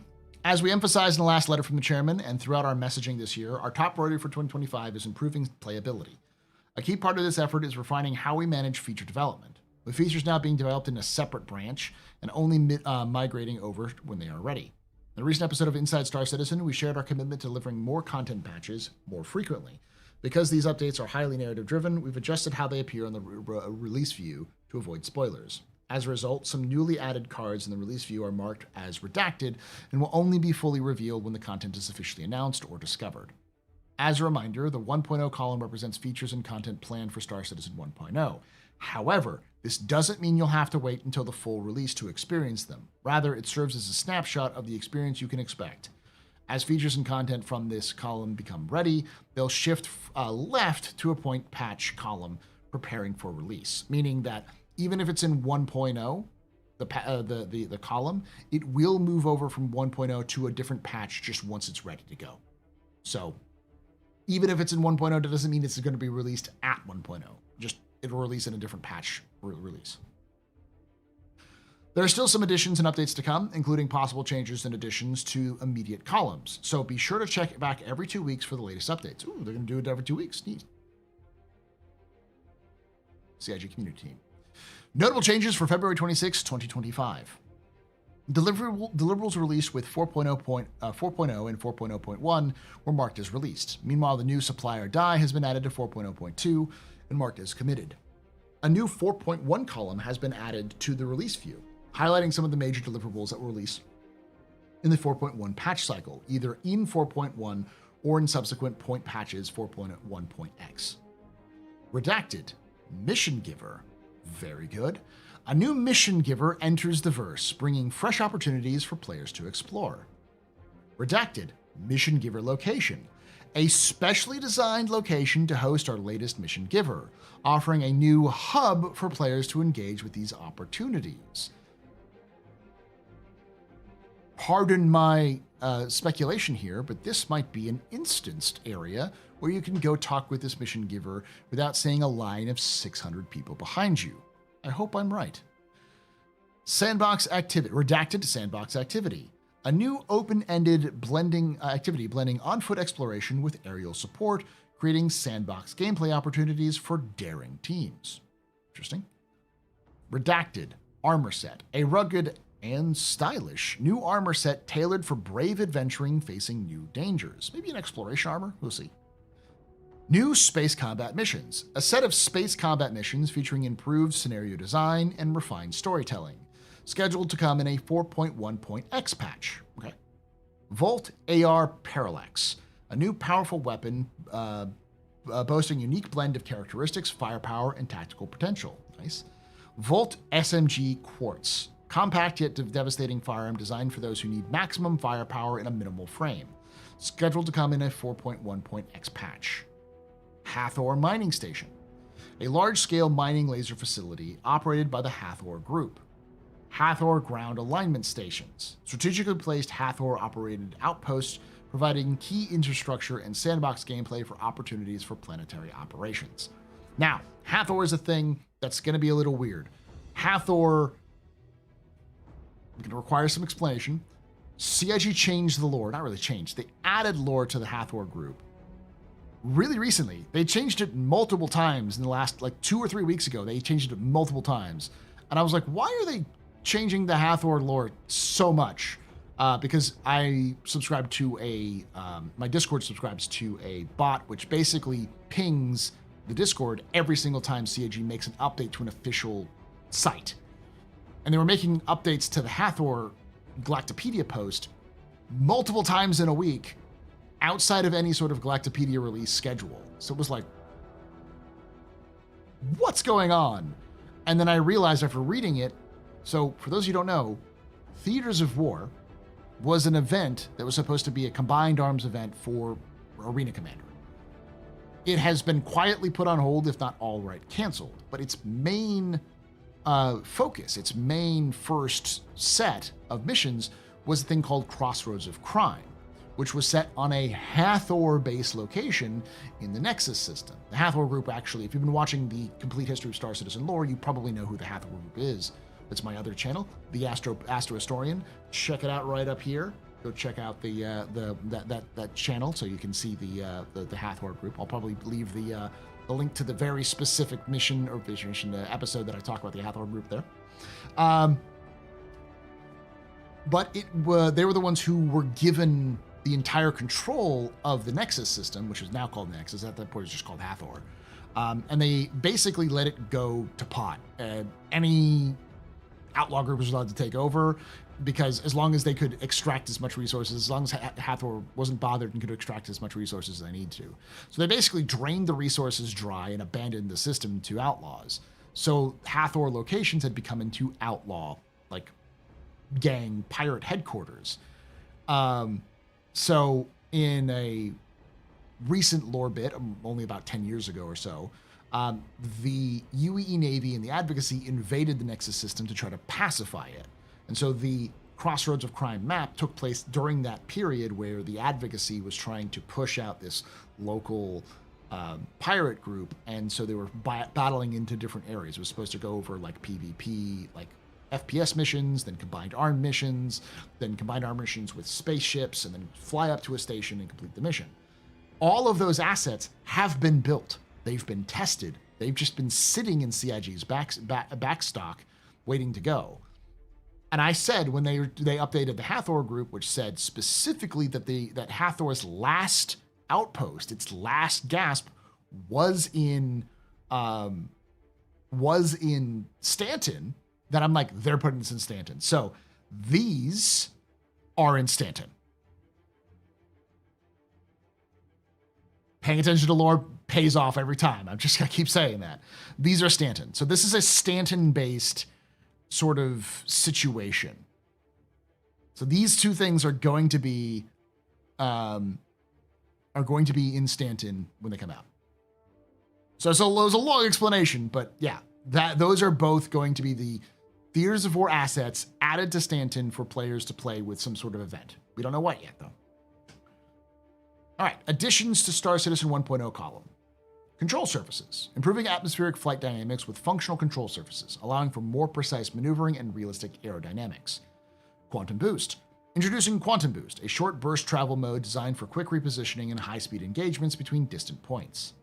Item misfire and wear, adding depth to equipment functionality with item misfires and gradual wear, requiring regular maintenance to ensure peak performance. So I saw some people kind of saying like, oh, well, most games have been moving away from wear and tear and like durability issues.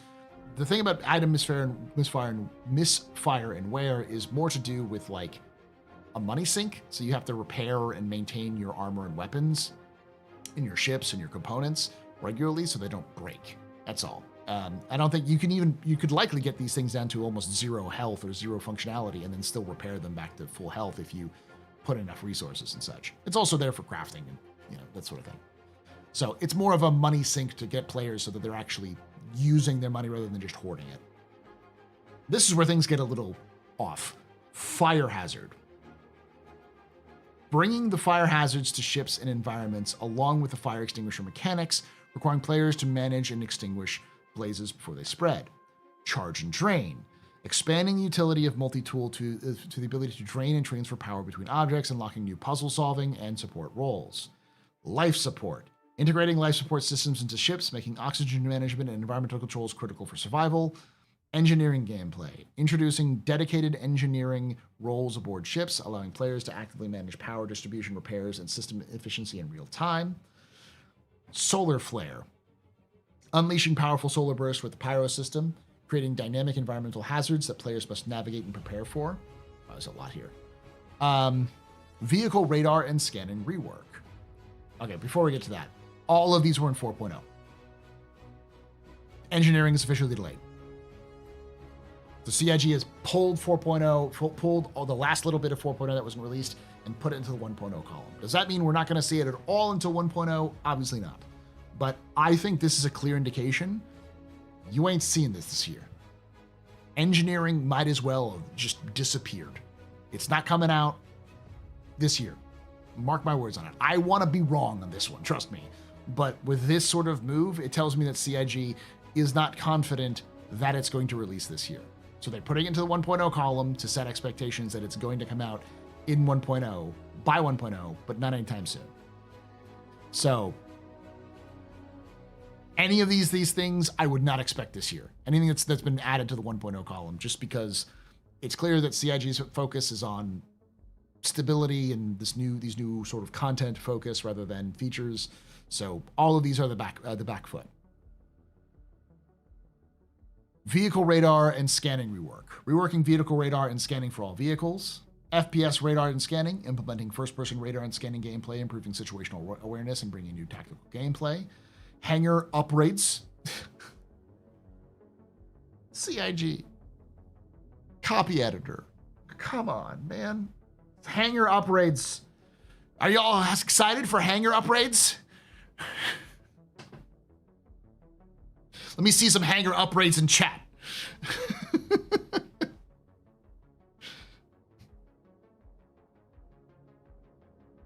Expanding personal hangar customization with new upgrades, layouts, and functional improvements.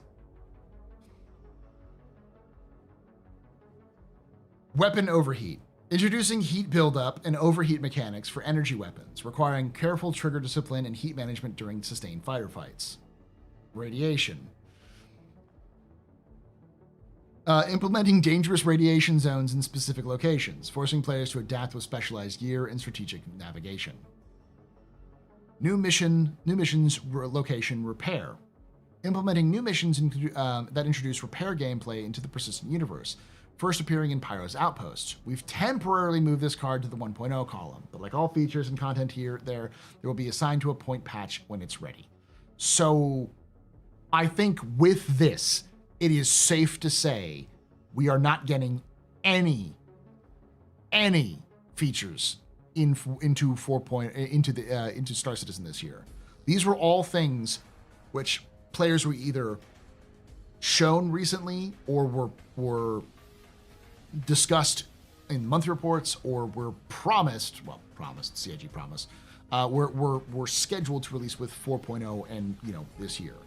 Basically, all of these, in my opinion, were the ones that were the most likely to make it to 2025's release schedule until CIG just said we're doing nothing but performance fixing. So all of these are gone, which means setting expectations properly. Without this stuff here, scanning and rework, all the scanning and reworks, I wouldn't expect Nix this year. Until these get put onto a roadmap somewhere, onto the stuff, CIG's not working on Nix. They're working on Nix like they work on any content, but it's back burner. So this is both good because we are getting narrative mission people back into the game. Thank you, finally. Mission givers. But also, like, all the cool new stuff? Nope. Just gonna keep stabbing this knife into the stomach.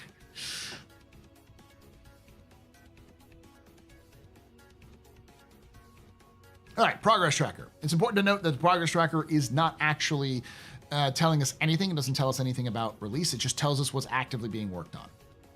We can now find a preview of many things that were currently being actively worked on in the progress tracker, with more additions to come at a later time.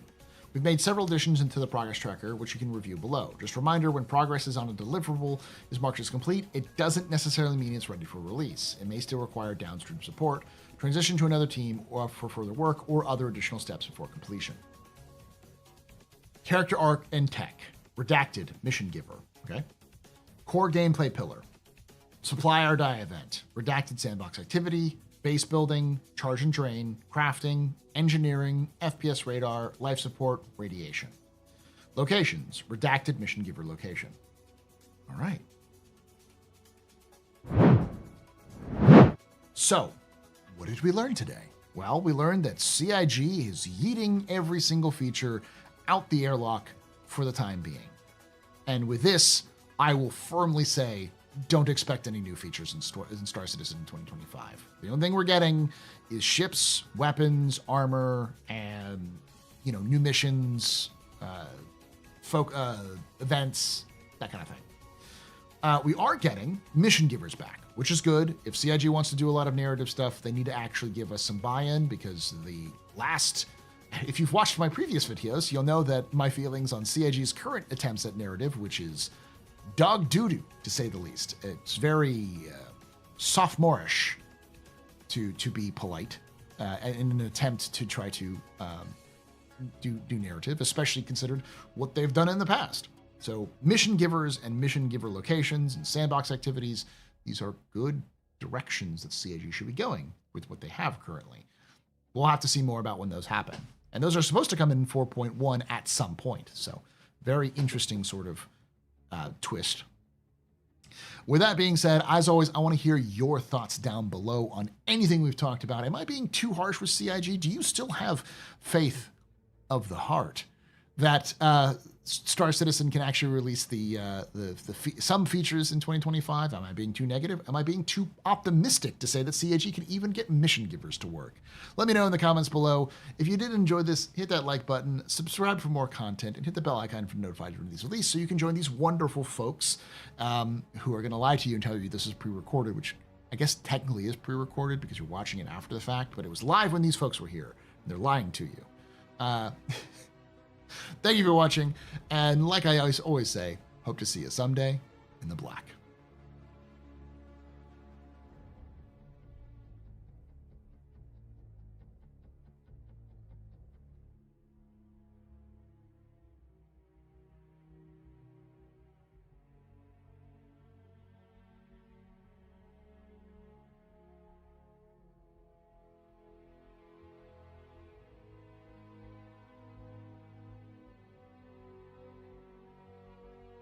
I'm in the middle of recording a capsule and I get fucking dual rated by Becky N0. I'm so sorry. Thank you, Becky N0, for coming in and rating. Welcome, everybody.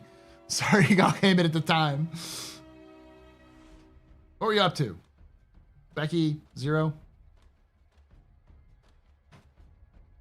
I've counted how many times I parted. I'm trying to count down 20 seconds because 20 seconds is about how long the outro for YouTube is. So just stop that recording. Been a tough road since 2017.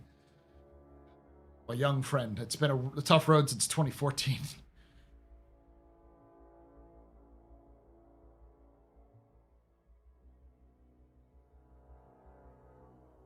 Did I miss 3 years aforementioned? You did. Ah, Escape. Hold on. How do you feel about their grandstanding in today's ISC? They were awfully proud of their plot twist. You were here when I was talking about that. I did an entire video where I talked about how if CIG wants to act like big boys and girls in their big boys and girl pants and be like big boys and girls in narrative, I'm gonna be like a big critic and say it was shit. CIG has an unearned twist. It was awful storytelling. It was worse storytelling than they've done in the past with their own technology they already have. And nobody cared about their twist. It was a non-twist. No one was like, oh, I feel so violated. Most people are just like, what?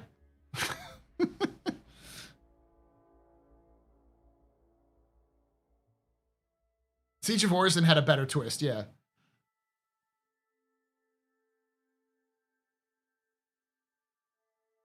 They're way too proud. They were overtly too stuck up their own ass about it. Like, fucking Starfield has better storytelling techniques than CIG does with that. Like, fuck. No Man's Sky doesn't even have story missions, and its story missions are better than CIG's.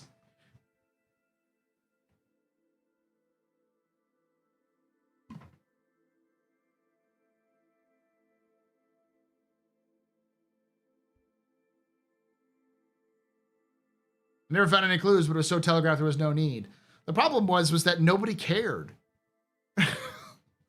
Like, some people are asking me, like, what are frontier fighters? I'm like, they're genocidal maniacs who want to kill everyone in Pyro System. The twist that they were the slicers is like, okay. Like, that came out of nowhere. There was no hints. And there was one data pad. I found it, a couple other people had found it. That one data pad doesn't tell you shit. It just tells you that the slicers are hiding amongst the dusters. That's it. There's fucking no data pads. If there were, they were completely lost. Though I have a feeling that what the data pads was they were in other missions that weren't Frontier Fighter missions that you could find on Frontier Fighter corpses once you'd already chosen a path. So laying out the twist that the Frontier Fighters were the bad guys, the slicers the entire time, through data pads that you could only find on Frontier Fighter corpses doesn't help the people who joined the Frontier Fighters. They couldn't be told what was going on because there was no way of telling them.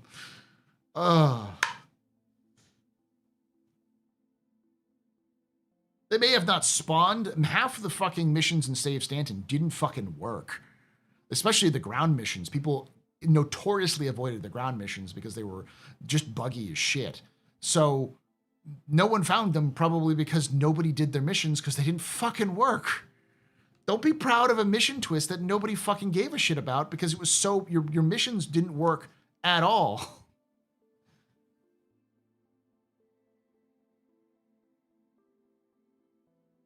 The investigation mission that was in patch 2.0, 2.4, 2.5, the PTU is really good. They can do that. The more of that, it will help. Yeah, I mean, that requires them to actually put effort in, the minimal effort to create a narrative that isn't just read this mission fucking dialogue and maybe find a not bugged data pad. Fucking laziest shit in the history of the United States. Hey, Paul, fooled you. Fooled me for what? I wasn't fooled. I didn't know what the fuck that. There was no indication the fucking slicers were the frontier fighters, and that twist was so boring. It's like, who gives a fuck?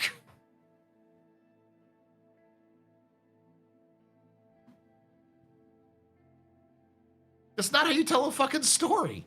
It's not how you tell especially not in a video game.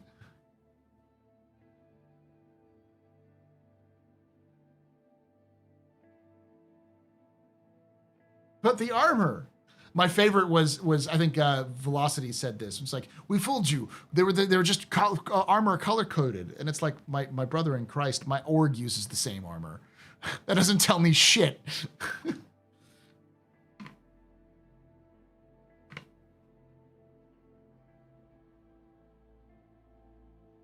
It's okay. I picked up the Headhunters anyway because I like purple.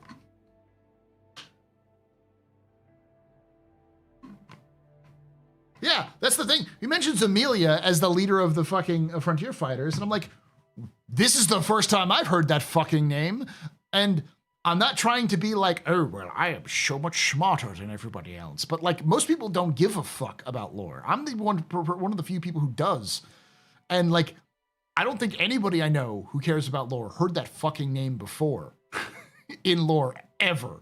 This is the first time I heard anything about Frontier Fighters and Amelia in the same fucking sentence.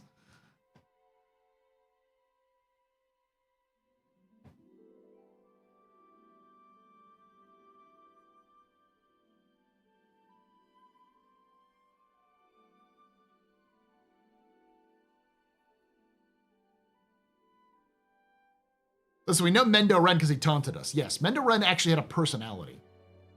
Even the fucking commander had a personality.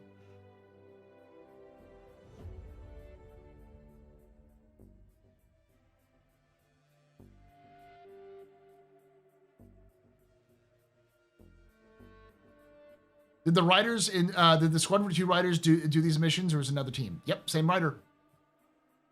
Same writer who wrote all of Squadron 42 who wrote the missions for this one.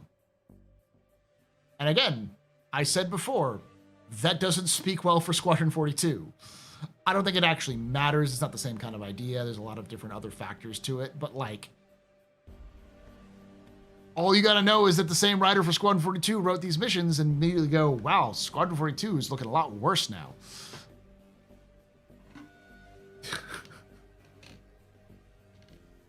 See, I said this earlier and everyone's like, well, Squadron 42 is different. It's like, it's the same fucking writer.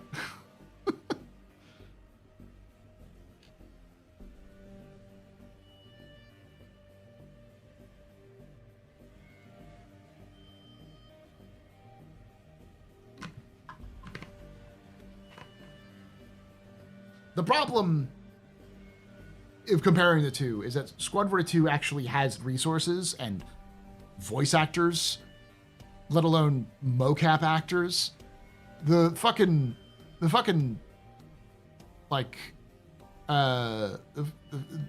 Save Stanton and Fight for Pyro had negative voice actors. It literally sucked the voice out of you rather than give you anything.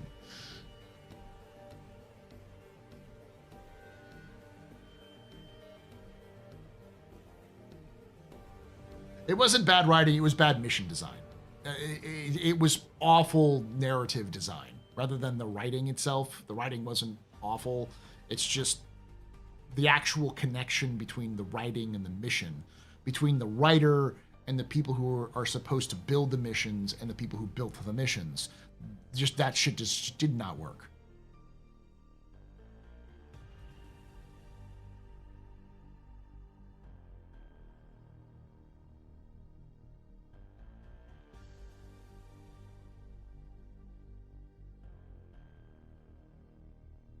If you want a story, you'll need more than 3 missions you repeat 6 times each. Exactly.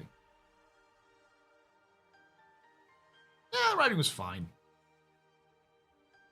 It was standard video game writing.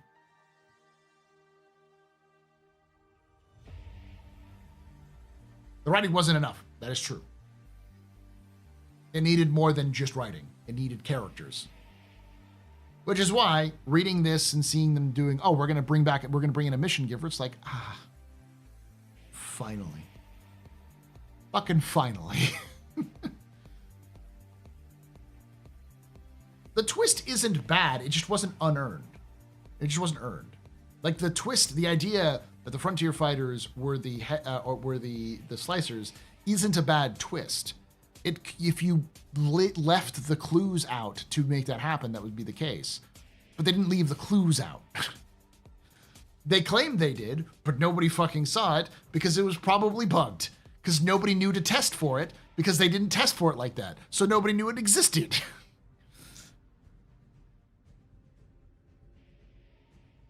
False flags are stupid. They never work. False flags aren't bad. They do work if you can work them right. You just have to work them right.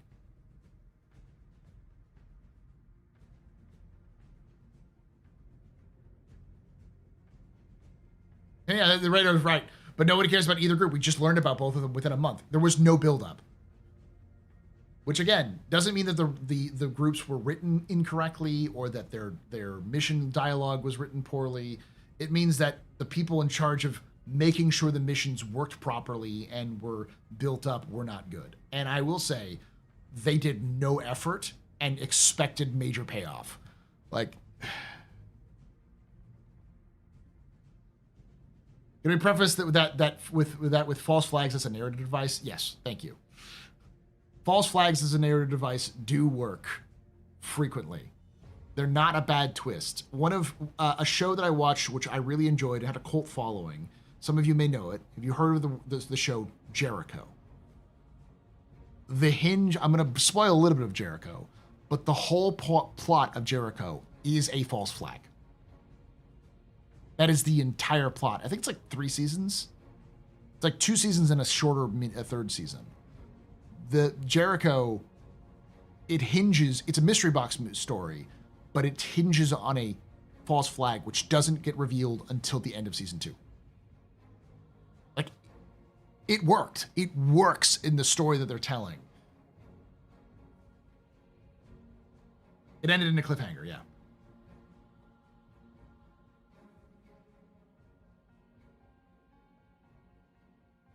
But it took a long time.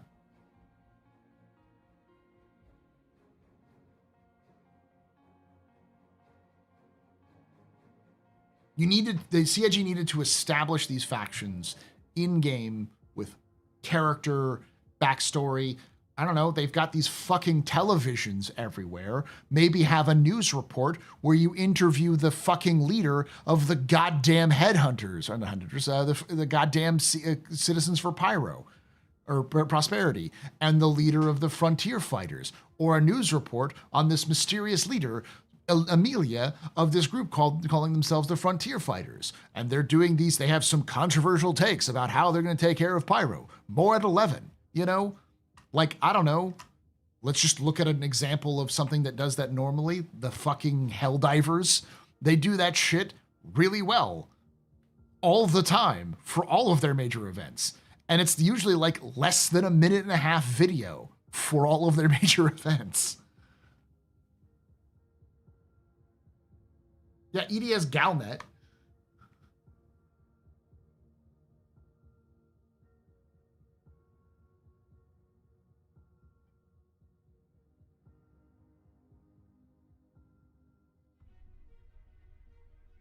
No horse in commercial.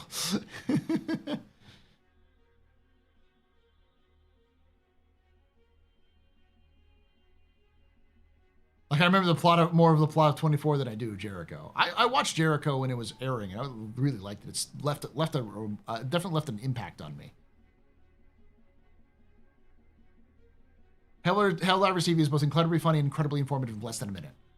And it's in game. It's all in fucking game.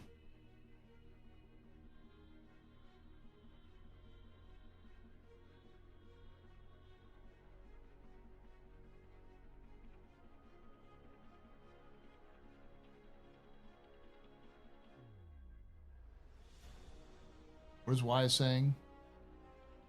How about we focus on the core elements of the game and stop worrying about these events and lore? Get the foundation working first. I do not understand this development process. Even after saying they're going to focus on performance and optimization, they're just working on things around the events. The events have nothing to do with core optimization and performance, though. Yeah, the events are all based on a completely separate team. And basically, Wise, we were never going to get exclusively optimizations for a year, because CIG needs to sell ships. They have events like IAE and Invictus. So they were always going to do those things because that's how they make money to keep the lights on. So on top of that, they're doing these narrative events as a replacement for features.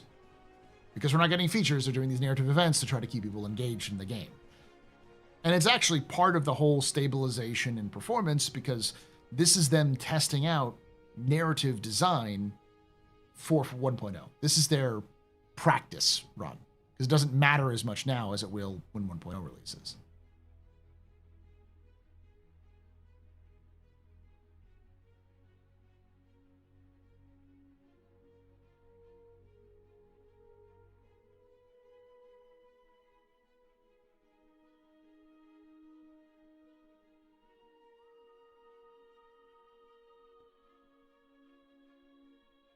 Absolutely. Clearly, after what we've just seen, they need the fucking practice because they're bad at it. Like, compare the last event, the latest, this fight for Pyro, compared to like what we're getting with like Supply or Die. So much more simpler. It's just salvage, mine, or go to a jump town location. That's all it is. It's just 3 different missions into one, and it just number go up. Go help your faction. There's no story element. It's just go help red or blue team. That's it. CIG's good at that. They've been doing stuff like that for fucking ever. Stick to what you know.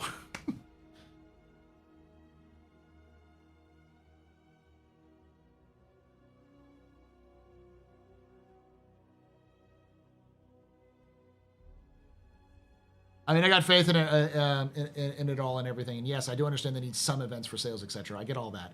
But the foundation of the game is just so broken to the point where these events don't work. But that's the thing. You can't not do something like this because they have to. Because that's how they make money and how they get engaged. So you're never going to get CIG doing exclusively only bug fixing, because it's going to take them 6 months.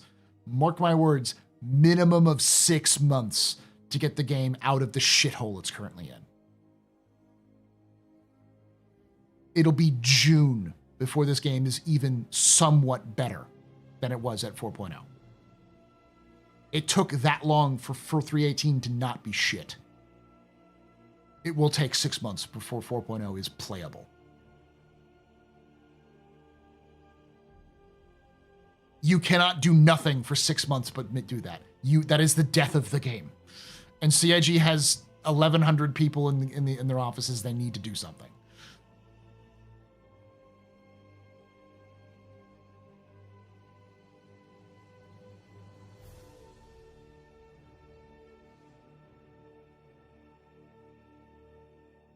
This event series has been a huge step down in every way. Blaming it on the mission system is a total sham. It's not a mission system issue. It's CIG just fucking forgot how to tell a story.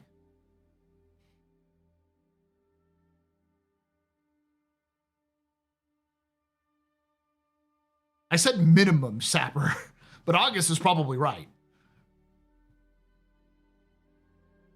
Which is why I say don't expect any fucking features, because it's going to take them most of the year to fix the game.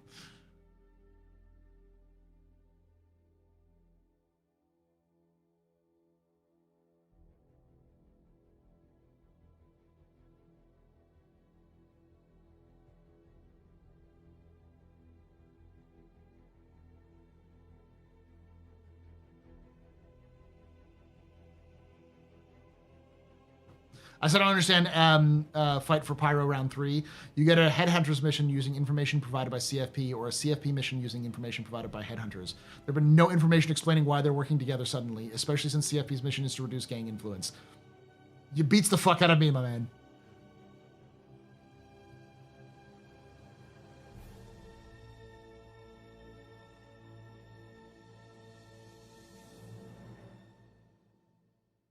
Like, that's the weirdest fucking thing. Fight for Pyro Round 3 felt like CIG threw that together last minute because they realized they fucked up.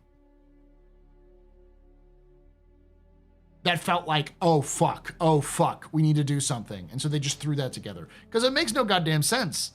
Why would Headhunters and CFP work together? Oh, because they're hunting down the frontier fighters. Why? They don't like each other.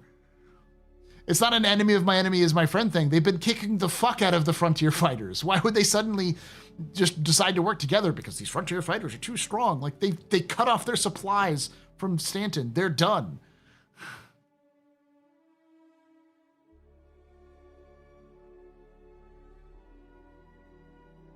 Even if it's an enemy of my enemy situation, where's the fucking story?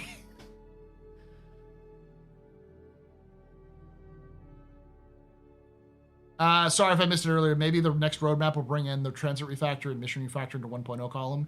If it ends in the 1.0 column, it's not coming out this year. And I don't think the transit refactor and mission refactor are going to be that delayed.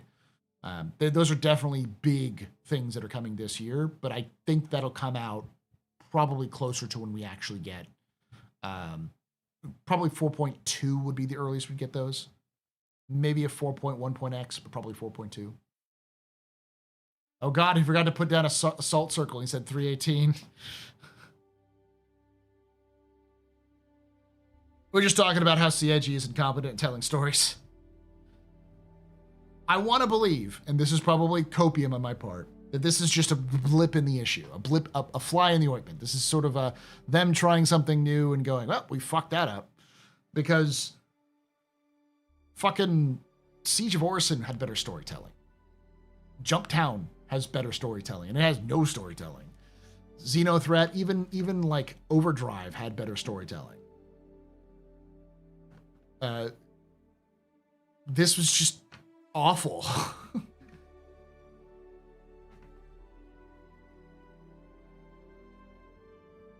think I remember roughly 3 months for the transit refactor. The SCL, yeah. So 3 months for the transit refactor, but I can't remember if that was for the full transit refactor or the hot fix they were going to be doing, because they're doing both of them at the same time. But 3 months from the SCL was February, so we're looking at minimum for the transit refactor May. So we're looking at 4.2 territory. So yeah, it's about right.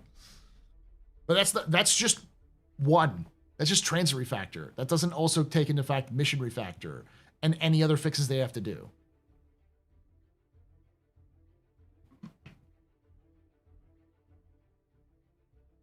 If I recall correctly, the hotfix is in 4.0.2.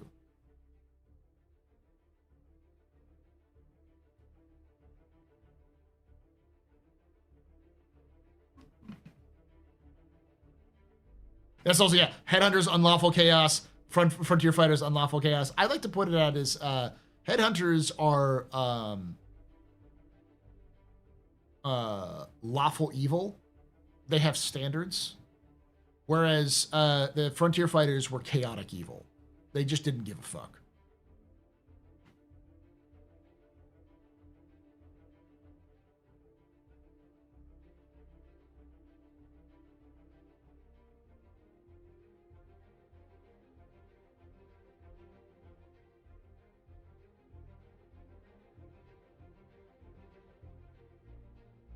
Xenothreat was the first good, was a good first pass. They never fleshed out. And CIG just did what they usually did, which is they come out with a new idea, they drop it when it doesn't work, and they just come up with something brand new, and then refuse to improve upon it. Like, I think Siege of Orison is gone. We probably will never see Siege of Orison again, which pisses me off. But it's probably not. It's going to be gone because the only person who's going to care to work on it is Elliot, and Elliot will find something new and shiny to work on and move from there. Like, I'm sounding more salty and shit like that and spicy because, like, I wouldn't be if CIG was humble about what they were doing. But they aren't humble. They're being actively braggadocious about what they did. And it's like, bitch, you did nothing. You did less than nothing. You don't get to sit out here and be like, we told it a great twist. Like, fuck you in this Shyamalan shit. Like, this is some Lady in the Water level Shyamalan when you're gloating around like this is the Sixth Sense. Like, you don't fucking deserve shit. Fuck off.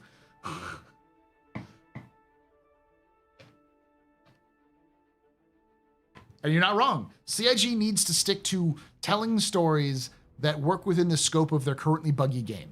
And Fight for Pyro was not in that scope.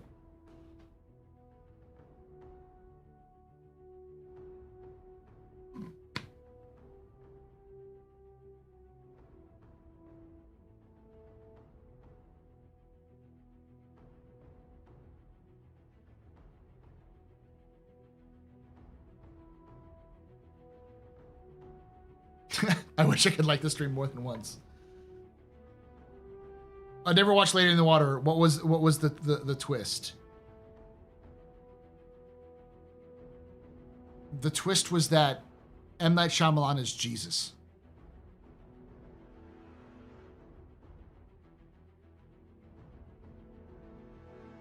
I'm not joking.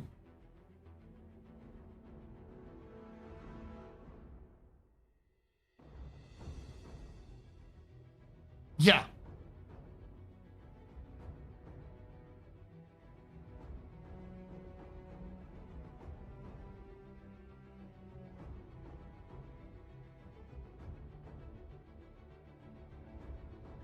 I'm not even like, and I'm not saying like M. Night Shyamalan, like M. Night Shyamalan is a character in his own story.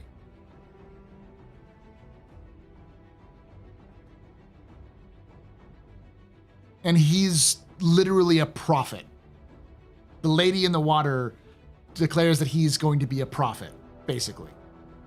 It is self-fellatio at the highest level.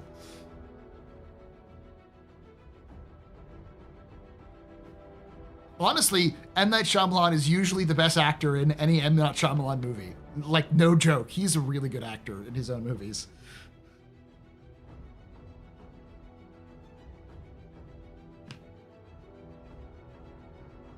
Do you think this game is in a state where the content creator transitions to it as a main title, or is it better to wait? Wait.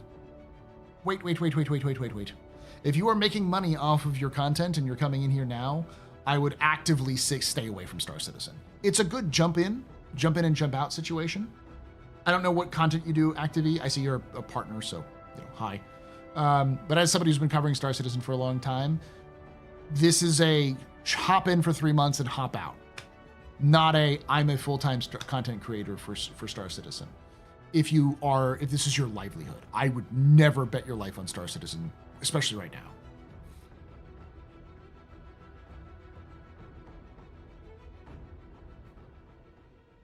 Signs is amazing. I don't know why everyone shits on Signs. Signs is a great story. No problem. I'm gonna give you a follow real quick.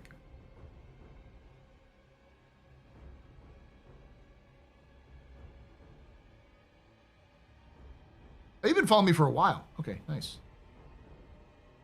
I'm already following you. What? I'm already Did you play Star Citizen earlier?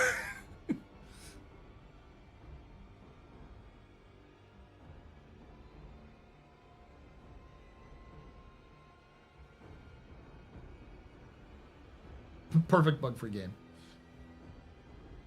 Okay, so that's probably why I follow you. I will say, Activie, wait until August. I would say check in again around August. May is not a bad time to just play a little bit and hop out.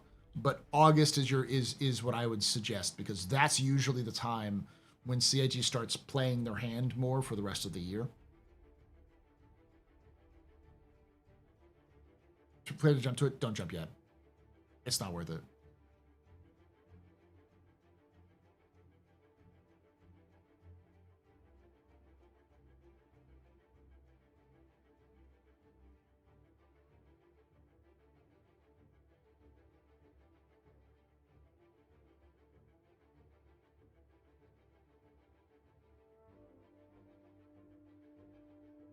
But open your wallet for IAE. Daddy got to pay them bills. This is the put up or shut up year for CIG, and man, have they put up. They have not put up recently. It's February, so.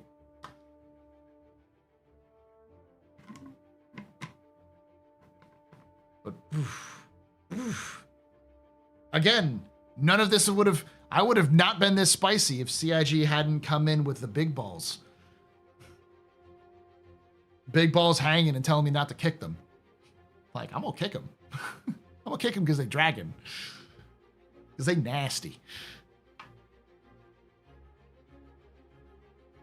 Fun fact knowledge. My advisor, my professor advisor in college, actually had access to the Vatican archives. She would go every summer to the to Rome to read through the Vatican archives. She's a historian, obviously, but yeah. Give me their number. I don't know if I still have their information.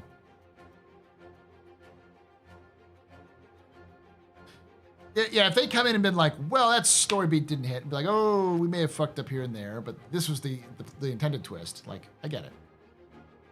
Yeah, I know. Very few people get to. She's one of them. But she's a one of the leading historians in hagiography. The Lives of Saints.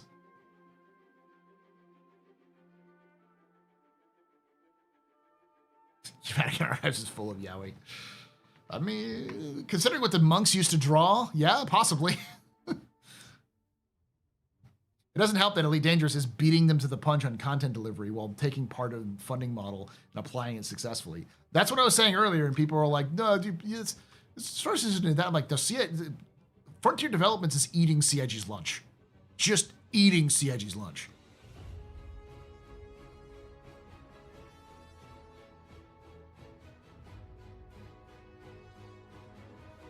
It's crazy how good they're hyping up at CitizenCon. They got me good.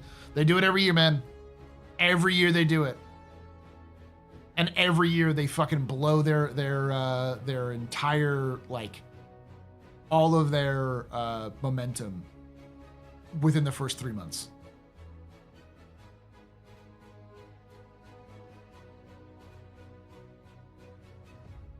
I re-downloaded it for colonization setup. Fascinating. It looks like to be a lot of work, but fun for a group. Yeah. It's definitely group stuff. Like, colonization is, like, it's Eve. It's turning Elite into Eve. Question about some smaller lore being Operation Pitchfork. What do you know?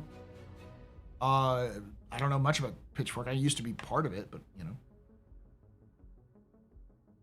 CIG stepping on comedic rakes since 2012. That they put there, and they know they're there, and they do it anyways. I thought ED was on life support. Man, ED has been fucking absolutely hitting the hype juice for the last year. The Thargoid invasion has really pumped a lot of people up, and then they came out saying, hey, by the way, we're redoing the entire Power Play system, so Power Play 2.0 is releasing. And then on top of all of that, they've introduced colonization. So you can now build a base and colonize entire star systems with you and your group. It takes a while to, like, build up and get the right resources, but then you can then gather resources. You can use that base to passively gather income and other things, and use that to kind of expand your power. What I'm hearing is we need to do ED again, mate. I mean, yeah, I just haven't played ED in forever, so I'd have to reinstall everything and get everything working again. Just wait, it's February. CIG never does anything in the early half. Yeah, you mean the early half of the year. Just wait until, you know, September when CIG wakes up again. I'd have to, like, beg, borrow, and steal with people I know who play Elite, like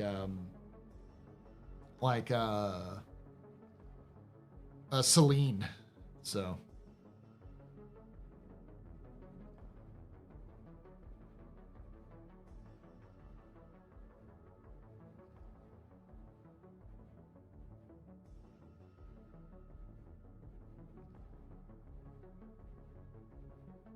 The Thargoid invasion ended in a climactic battle for Earth. They had some fucking epic last stand shit with the Elite, where like basically all of the community was pulling together to go fight the Thargoids to defend Earth. They won. Devastation was massive, but they won, which led to the colonization, because the idea was like after the fucking devastation of Earth, they needed to sort of rebuild, and so the idea is to expand the borders of the different systems.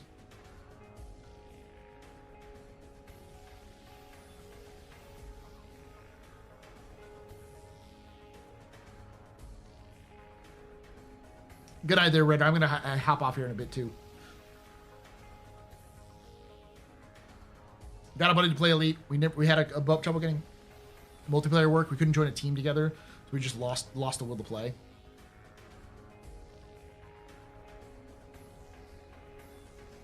Another funky thing about some minor lore: all this unique lore is one-off ships from manufacturers, are custom-made ones. Yeah, there's some small stuff like that. Yeah.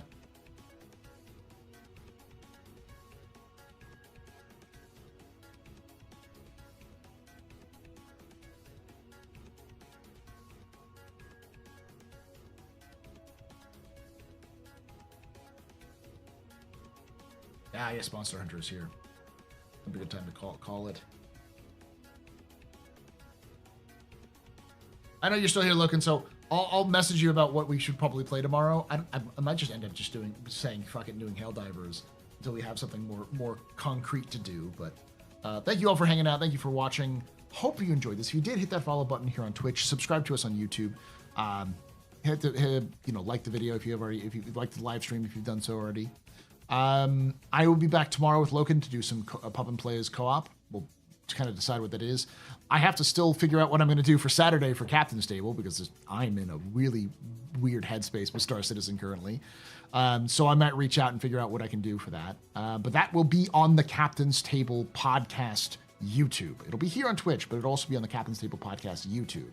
So you'll have to go there starting this Saturday to watch it entirely. It's going to completely drop off the radar for here on this channel. This channel is going to be dedicated to these sorts of, capsules, and I've also am doing a sort of a meme ship review series where I'm going to review every ship in Star Citizen, but in a sort of half between sweaty number crunching and half between woo-woo vibes feel good shit.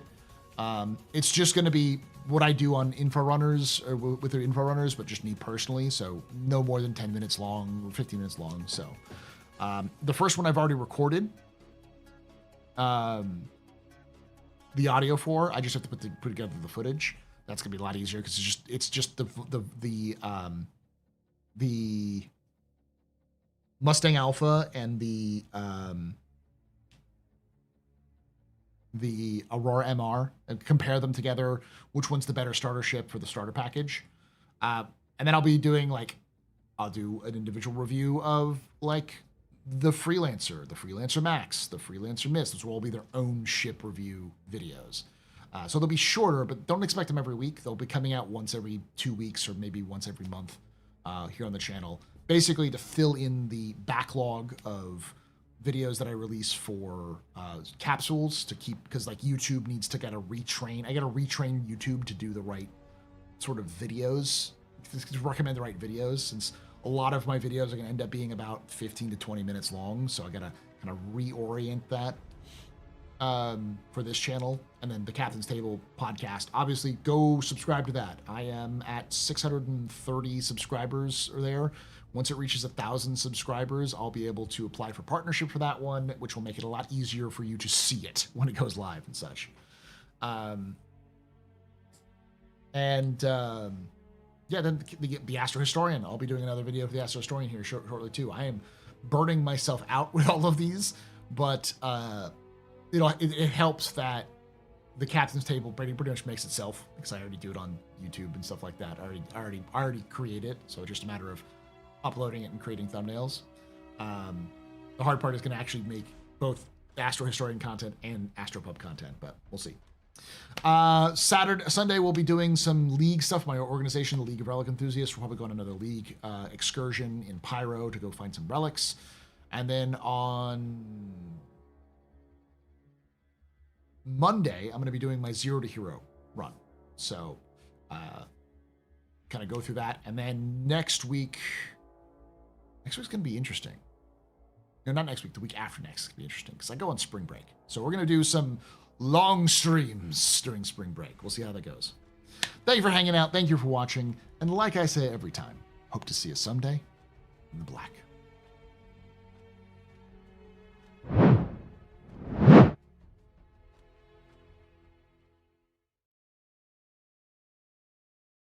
Ooh, 40K streams, maybe.